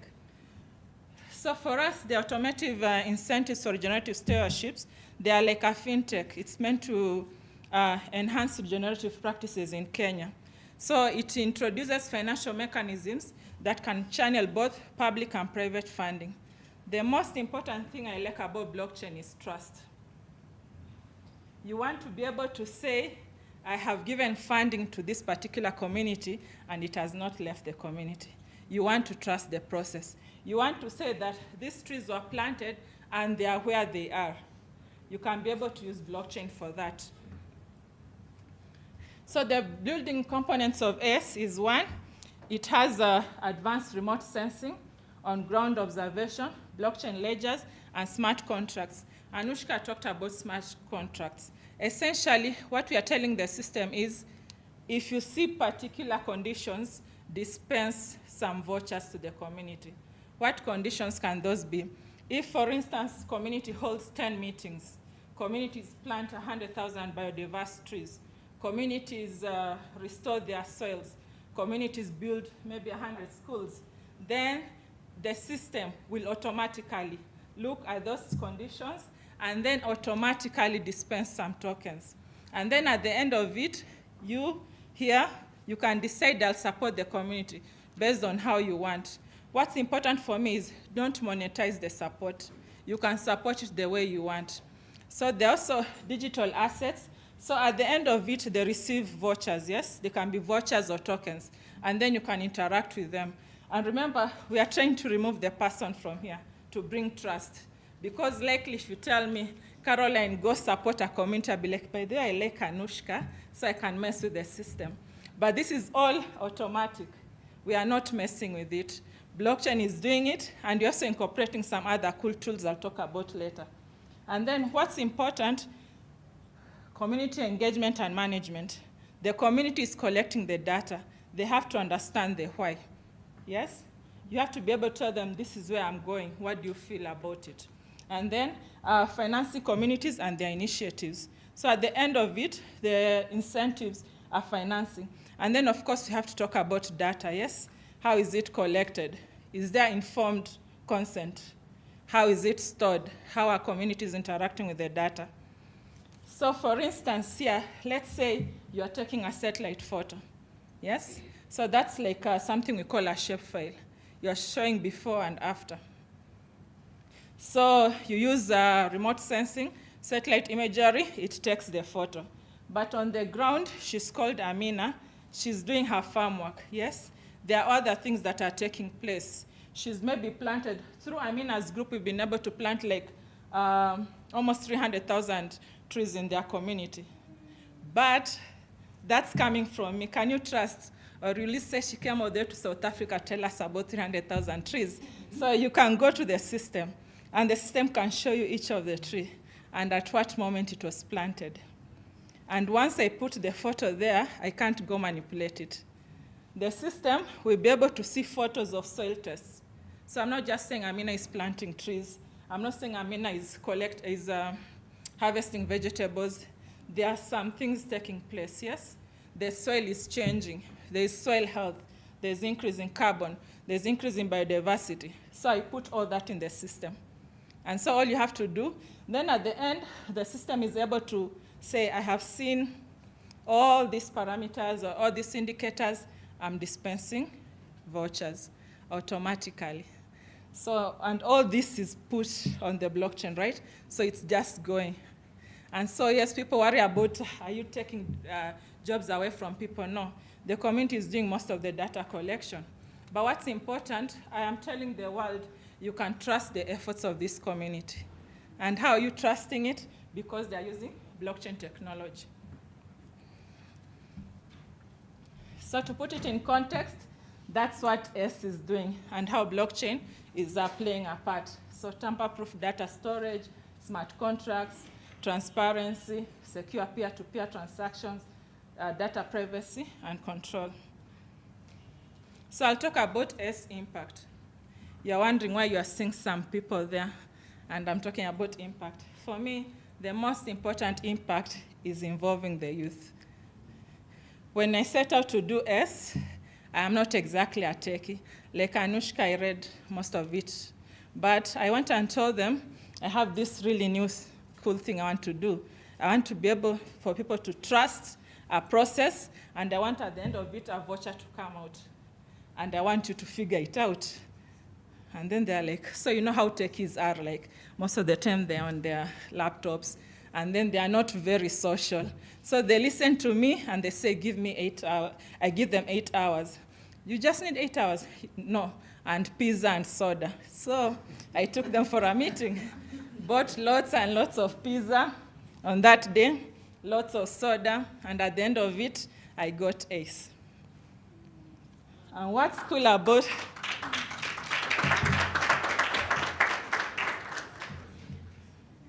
and I really like that because my son the other day was telling me, Mom, he's a teen now, always on his phone. Then he looks up, I don't know. Then he's like, I'm not going to have any children. I'm like, what? I'm expecting a tiny human that is going to be named after me in future. He's like, you know, the world is melting. So I came to the realization they are aware that things are changing, that things are going wrong. All they need is a platform to do something about it. So let's give them the platform. And most of the time, they need something cool like technology, right? Apart from that, they incorporated for me in AI tools. So there's a talk about blockchain and AI. So what is the AI doing? So the guy there in red, he's called Chris. He's like, so I'm thinking, you want people to be sure that the right kind of people or the same people are taking part in meetings in the community. I'm going to incorporate AI. So he came up with an AI software that can read faces, and then he put it in the system. So essentially, I can't come up with new community members. So for like 12 years, the same ones, and the AI will be like, yes, I'm seeing MZ, I'm seeing Anushka consistently, yes? So I can't mess with it. So he brought more trust to it, the power of youth, right? So in Africa, we are told that most of the people that are taking part in farming are farmers, 65 average age. So how do we bring the youth in? We have to give them a way to show that, yes, that makes them feel excited about it. So of course, at the back end of it, this is like a summary. It's collecting data. There are different things you are getting there: gender, age demographics. So essentially, if you are more interested in reproductive health, you can be able to support the community that way. And back to the youth, they found ways to support the community. They don't have money, they are not Elon Musk, but they have, they have some knowledge. And right now they came up with a program where they are going to rural schools, they're teaching them basic computer skills, and that was as a result of S. Then of course, we are developing targeted initiatives to promote inclusivity, so you can be able to interact with the data. We have 468 community members, community groups right now. And then you can decide, and it can be as diverse as you want. If you want to give them water, it's okay. Water catchment systems, it's okay. You can say, I don't have money, but I can be able to teach this new cool skill, like basket weaving. That's okay too. So I'm going to the last use case. The last use case is reface. This we've not done yet, but I just wanted to tell you how blockchain can be used. Right now we are talking to them, and it's a far cry from what I've been doing. They're in fashion. So you're wondering, fashion, going to the farm, where does it come in? So they want, one of the problems of Africa is that certification for organic standards does not come from Africa. And most African farmers, everyone has to look for certification from European countries, and it is really expensive. And so when I met her, I told her about ACE. I'm like, okay, it's good, it's doing all this, I'm talking all the blockchain and all what. And then she's like, I just want a certificate that people can trust. And so that's where we are putting ACE in. So essentially, she's looking for a homegrown certification process. She wants to grow fiber crops. She wants to say the crops are being grown regeneratively, and she wants to be able to look at the entire process. And she wants the system to automatically dispense certificates. So it's going to be ours, it's going to be African. Apart from that, we want to incorporate in it traditional knowledge of how we used to do things. So you're saying this certificate is coming with a host of other characteristics. So in summary, but before I go to the summary, is there anyone who's feeling lost?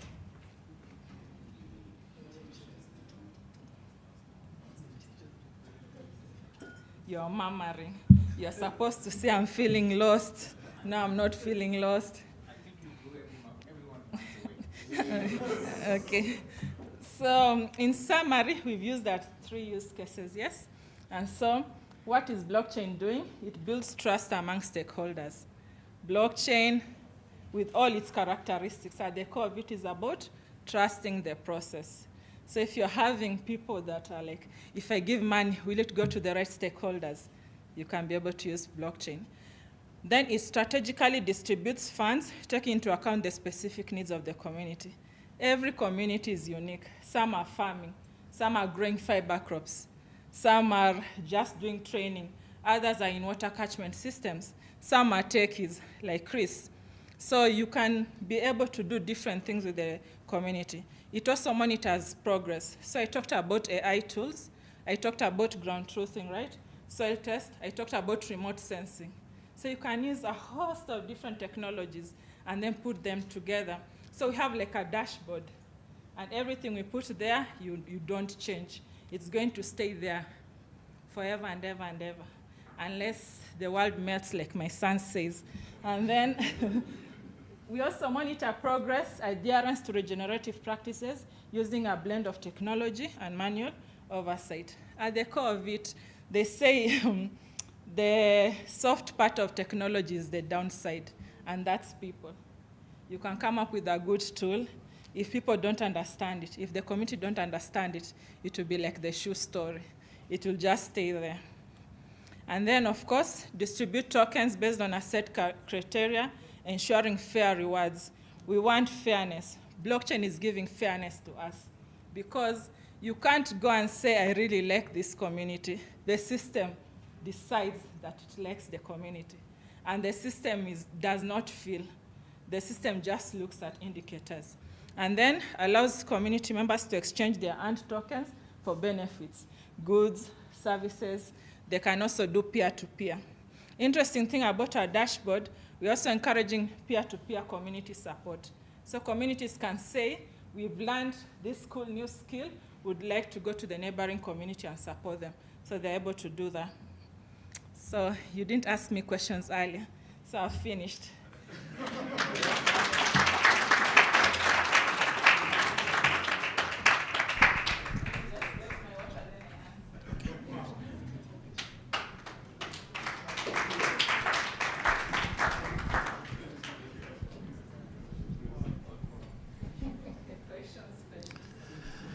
Yeah, thank you so much for a very good presentation. So actually, I'm really impressed because you answered most of the questions I have. I teach blockchain for business for community currency is one of the courses we cover in our class. But I have not been on the ground like you are. And actually, we use a lot of your cases in our class. So my question is, especially where we use AI to monitor the progress on the ground, I don't know whether you might be funded by big funders, but my question is, for a small village in South Nyanza in Kenya, who want to replicate that, is it economically feasible, or they will need a huge upstart capital? So that's question number one. Question number two, I'm quite really impressed on your model on fashions. So I was contacted by a small group in Tanzania. They have planted more than 1,000 hectares of moringa. And the moringa have the highest carbon sequestration of all tree varieties you can imagine. So they wanted to enter into carbon credit market. We go back on your example on certification that doesn't come from Africa. And he find this consulting company from Japan who wanna link them into the global credit market, but then they will take 50% of the revenue. And the guy, they thought, this is not possible. Can you take 30%? The guy said no. So now they are stuck there. They're making a real impact, but then they can't be connected to the carbon credit market because it's not democratized. So can we come up with a solution on how to have those kind of small interventions at the local level being integrated into the broader global carbon market? Okay, thank you for your questions. So the first one you are asking, do you need capital? So like I said, what I wanted when I was doing this, I wanted to do place-sourced solutions, and I didn't have a lot of capital, and hence my going to look for the techies. And I think it's possible when you reach out to communities and tell them I have this need, I do not have a lot of capital, they're able to do it. We do not do it with a lot of capital. They're able to grow, to design S with just a soda and pizza. So it's very possible. What's expensive is the maintenance. But we've had some of them, they are using it like, part of their schooling. So they are consistently, it's called what, developing it. And I think sometimes you have to look for ways to also give back to them. And so we let them showcase it so that they can also develop. They say, this is what I've been able to do for this and this organization. Because sometimes you think maybe people need money, and sometimes they just need a platform to be able to say, I'm doing this cool new thing. I want to talk about it. So that's what we've done. And most of it also has been embedded in our existing programs. We already had the communities in place. I hope it answers your first question. Okay, then about fashion and moringa. Yes, the carbon credit market right now is a bit shaky. But like I said, S is a tool. And the more we develop it, we want it to be open source. What we want, by me talking about Reface, I wanted to show you that it can have multiple use cases. So if you look at it and you think there's a way we can redesign it to meet your needs, it's very possible. Questions, yes? Sorry. I got a question with regard to distribution of the tokens. Yes. Okay. What was the tokenomic side behind it? Like, how did you get tokens into the system? Did you follow like an airdrop model? Did you have like certain amount of tokens, that only certain people had voting rights. What was that model behind it? Okay. So what I did, like I said, most of my communities are rural and they're using banner phones. And so Anushka said sometimes it's not about them knowing about blockchain. It's about you having something that they can relate to. So on their end, it comes in the form of a message. And it goes there. On the system, it looks like a voucher. Yes. So you can name it a voucher or a token. What I wanted to say is that it does not have, what's important is that it's a reward for regenerative action on the ground. I hope that answers your question. Questions? No more questions. MZ, I'm going to sit up. There's one.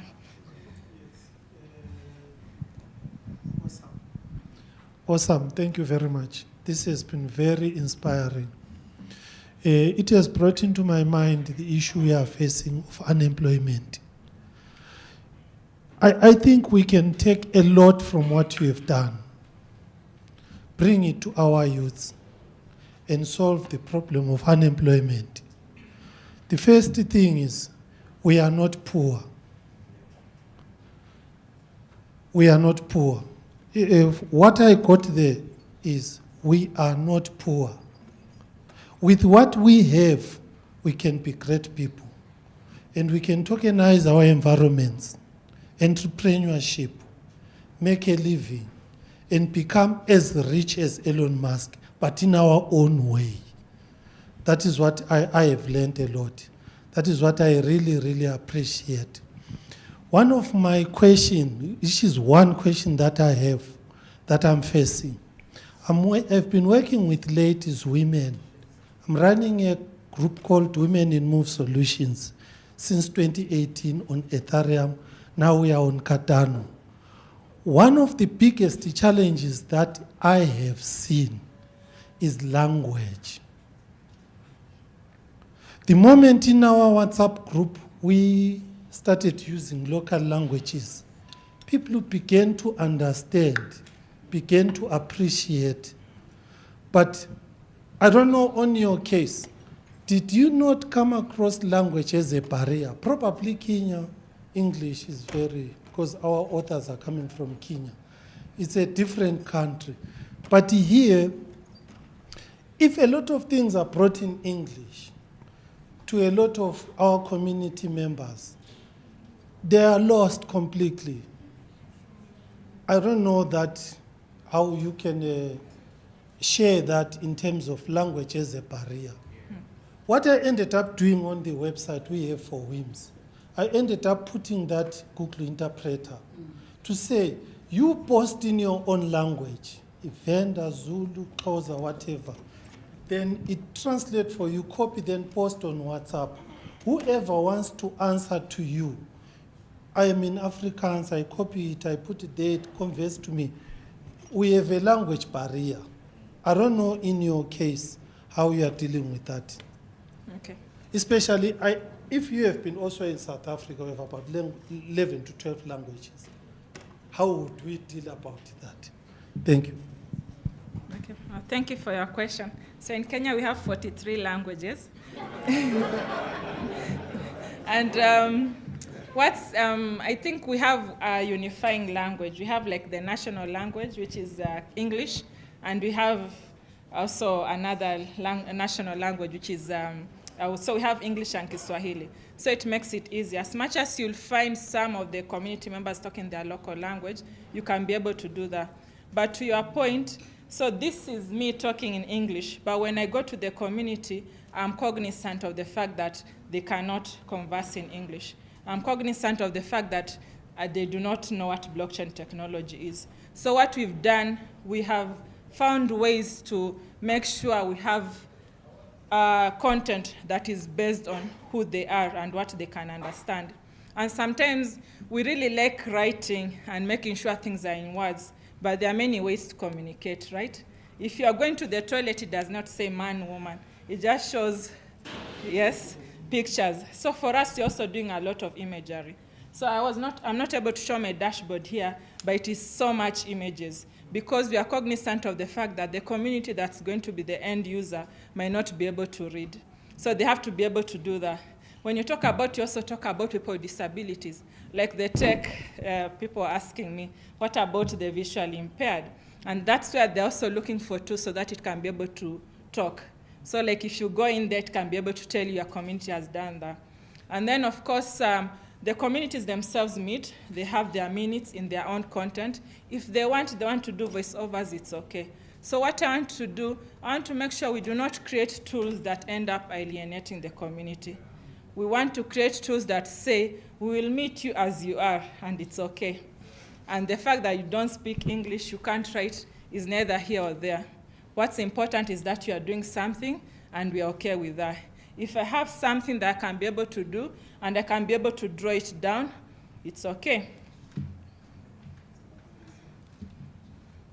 Okay, I sit. One more question.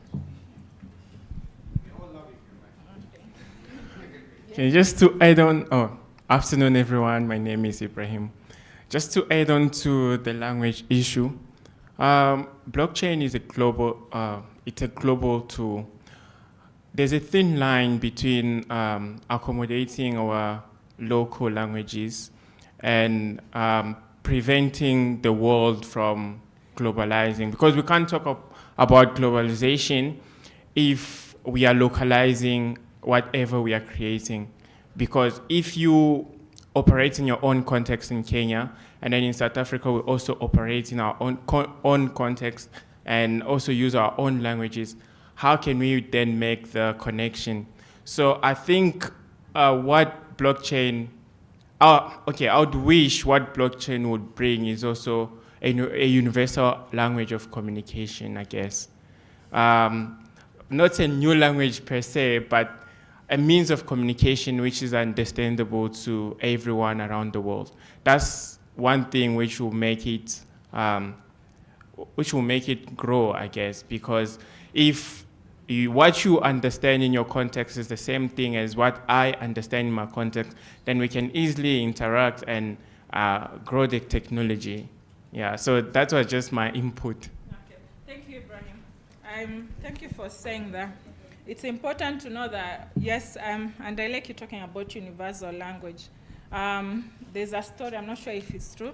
They said the handshake started because people did not want to show that they have arms. You know, like back then, everyone was fighting for resources, and then you want to be able to meet the other community. How do you show that you're not carrying a knife? You go with your palm open. And so in the end, they ended up greeting each other. So it's very possible to have a universal language. But I'm also thinking that why do we have, as Africans, we can't come up with a unifying language? Is it important that we all speak Kiswahili? Why is it that when I go to conferences, the French who know Kiswahili don't speak in English, and they get translators? I think it's about time we own who we are. Let's come up with something that's ours, and let's be proud of it and okay with it.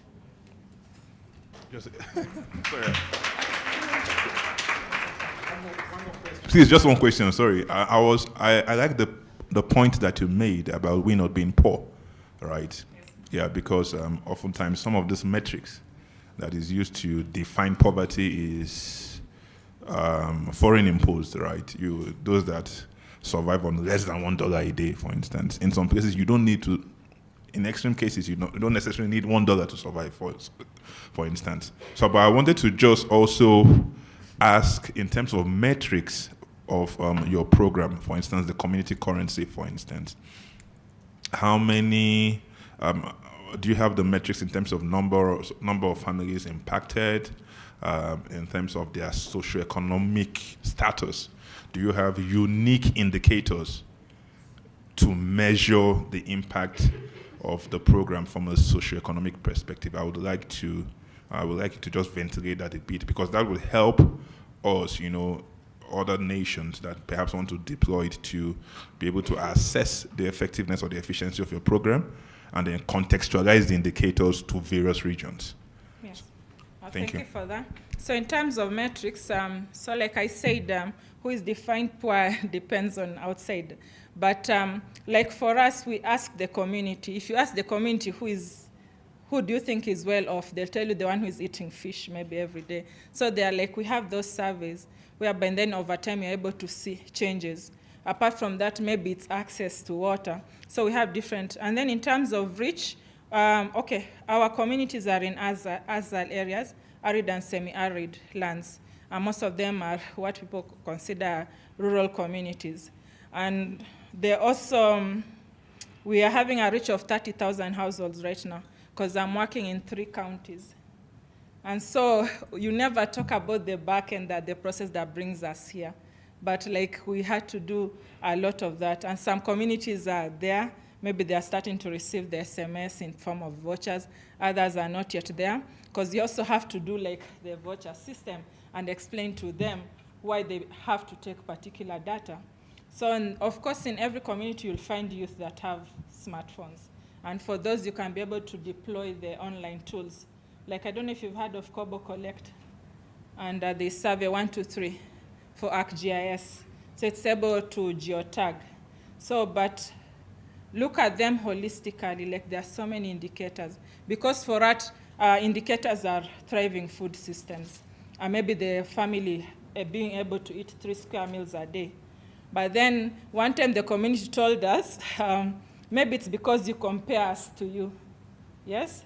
So you compare to them. You say because they have a smartphone then, but they don't compare. Maybe to them what's important is being able to contribute when somebody has a calamity in the community. And to them that's being rich. To them, being rich is be able to go to their chamas, the local saving groups, and be able to give 20 shillings weekly. To them, that is okay. So there are different indicators. Some of them also include how they are taking part in social solidarity economy. Like, are they able to contribute to their saving groups? How much are they able to save weekly? How does it compare to others? So there's a host of indicators. Yes, I prefer every community to define the indicator, and I want the dashboard to be unique to each community. Because we are diverse, right? And we don't, there are different things that are important to us. Maybe to you, water systems are important. To others, maybe it's women reproductive health. And so for them, if they see that there are many women that are accessing the clinic, that's okay. They want to be able to reward that. Thank you very much. Your question. Thank you very much. Okay. Dr. Patrick. Hi, Dr. Patrick. Well, I'm just going to ask a kind of a general question, but I will coming from the discussion we have had around you from Kenya and I'm from Nigeria. Yes. And when you make mention of 40-something languages, the whole audience, you are laughing. I think we have over 200 in Nigeria. We have over 200 languages in Nigeria. Now, my question is a general view. Yes. Let me use Europe, for example. Europe doesn't have restriction. Europe, yes, they don't have restriction. They use almost the same currency. Yes. They move among their countries and the rest. Africa, we have restriction. You have an experience getting visa to come to South Africa. We have experience getting visa from one country to the other. We don't have free trade. We don't share technology. Do you really think we will share blockchain, centralized data system? Do you really have that what is the future of country, continent that they can't share space, they can't share currency, there is restriction in movement? Can we really share this unrestricted data? What is your prospect? Not just to her, to every other speaker. I think it's possible. This year, when there was a lot of talks with the head of state about the dollar, remember? And part of the African Union was talking about why is it that when we are trading among each other as African countries, we are using the dollar? Is it time to use our own currencies? So I'm thinking that, yes, we've come from a place whereby things were, but I'm thinking that we're having leaders that are looking at things differently. I think things are changing. The other day, I think they also launched the they're trying to build it or launch it, the African intercontinental trade area. So it's very possible. But I think blockchain is decentralized, right? No one owns it. And so it's possible for all of us to use it. No one can really, and let's create more open source, tools that we deploy and let everyone use it, because it's Africa. We are like that, yes? We don't own things. We say they belong to all of us. And it's a platform for us to do that. Let's all create and let's give it out there to grow. Cool. Thank you very much. Thank you. So, Caroline, thank you so much. I think Anushka opened up this morning telling us we need to reimagine Africa. We started dreaming. You're living the dream, so thank you very much. I think also related to some of the questions that were asked earlier about SMEs, about education, about getting people in, why not take what Caroline's doing, package it into a launchpad, and basically have a replicated model where we can apply it into each country or even into each jurisdiction. I think that's something we can basically keep at the back of our minds. But again, thank you so much. Really, really fascinating and insightful. And with that, I think we're on our slot for lunch. Okay, so we got an hour's lunch break. Okay, so please go ahead. Nice to eat, and we'll be back here at 1:30. Okay, cool, man. Thank you. Sorry, just after lunch, just a prime on what we're going to hear after lunch. We're going to go into a discussion where we're going to talk about the other side of the fence. You heard some of the obstacles that Ian mentioned in the panel discussion about regulation. So we're going to get more insight into the regulatory side and the legal side. And then we're going to see some emerging trends in terms of where we're going with blockchain. And then obviously we're going to see some interactive demonstrations. So please come back after lunch. Thank you.